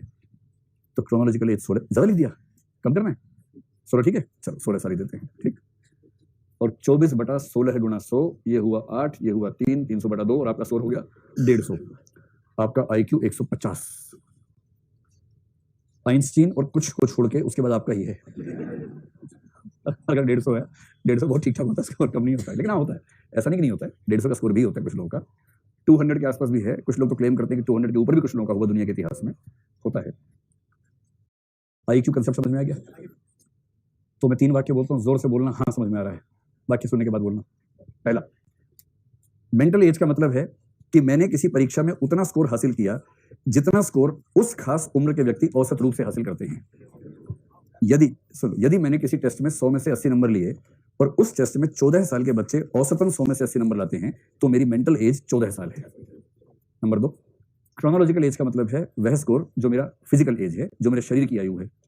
मेंटल एज को क्रोनोलॉजिकल एज से भाग देके 100 से गुणा करके जो स्कोर आएगा उसको बोलेंगे मेरा IQ स्कोर। अगर IQ स्कोर 100 है तो परफेक्ट है, ना खुशी ना गम। 90 से 110 के बीच में है तो कभी खुशी कभी गम, कोई चिंता की बात नहीं है, ठीक ही है। मतलब 110 के जितना आगे है उसमें एक दो कंसेप्ट बेल कर्व होती है। मैं चाह रहा हूं कि मैं अगली क्लास में आपको 15 मिनट और इंटेलिजेंस पढ़ा के फिर इमोशन वाले पे आऊं, आप चलेंगे?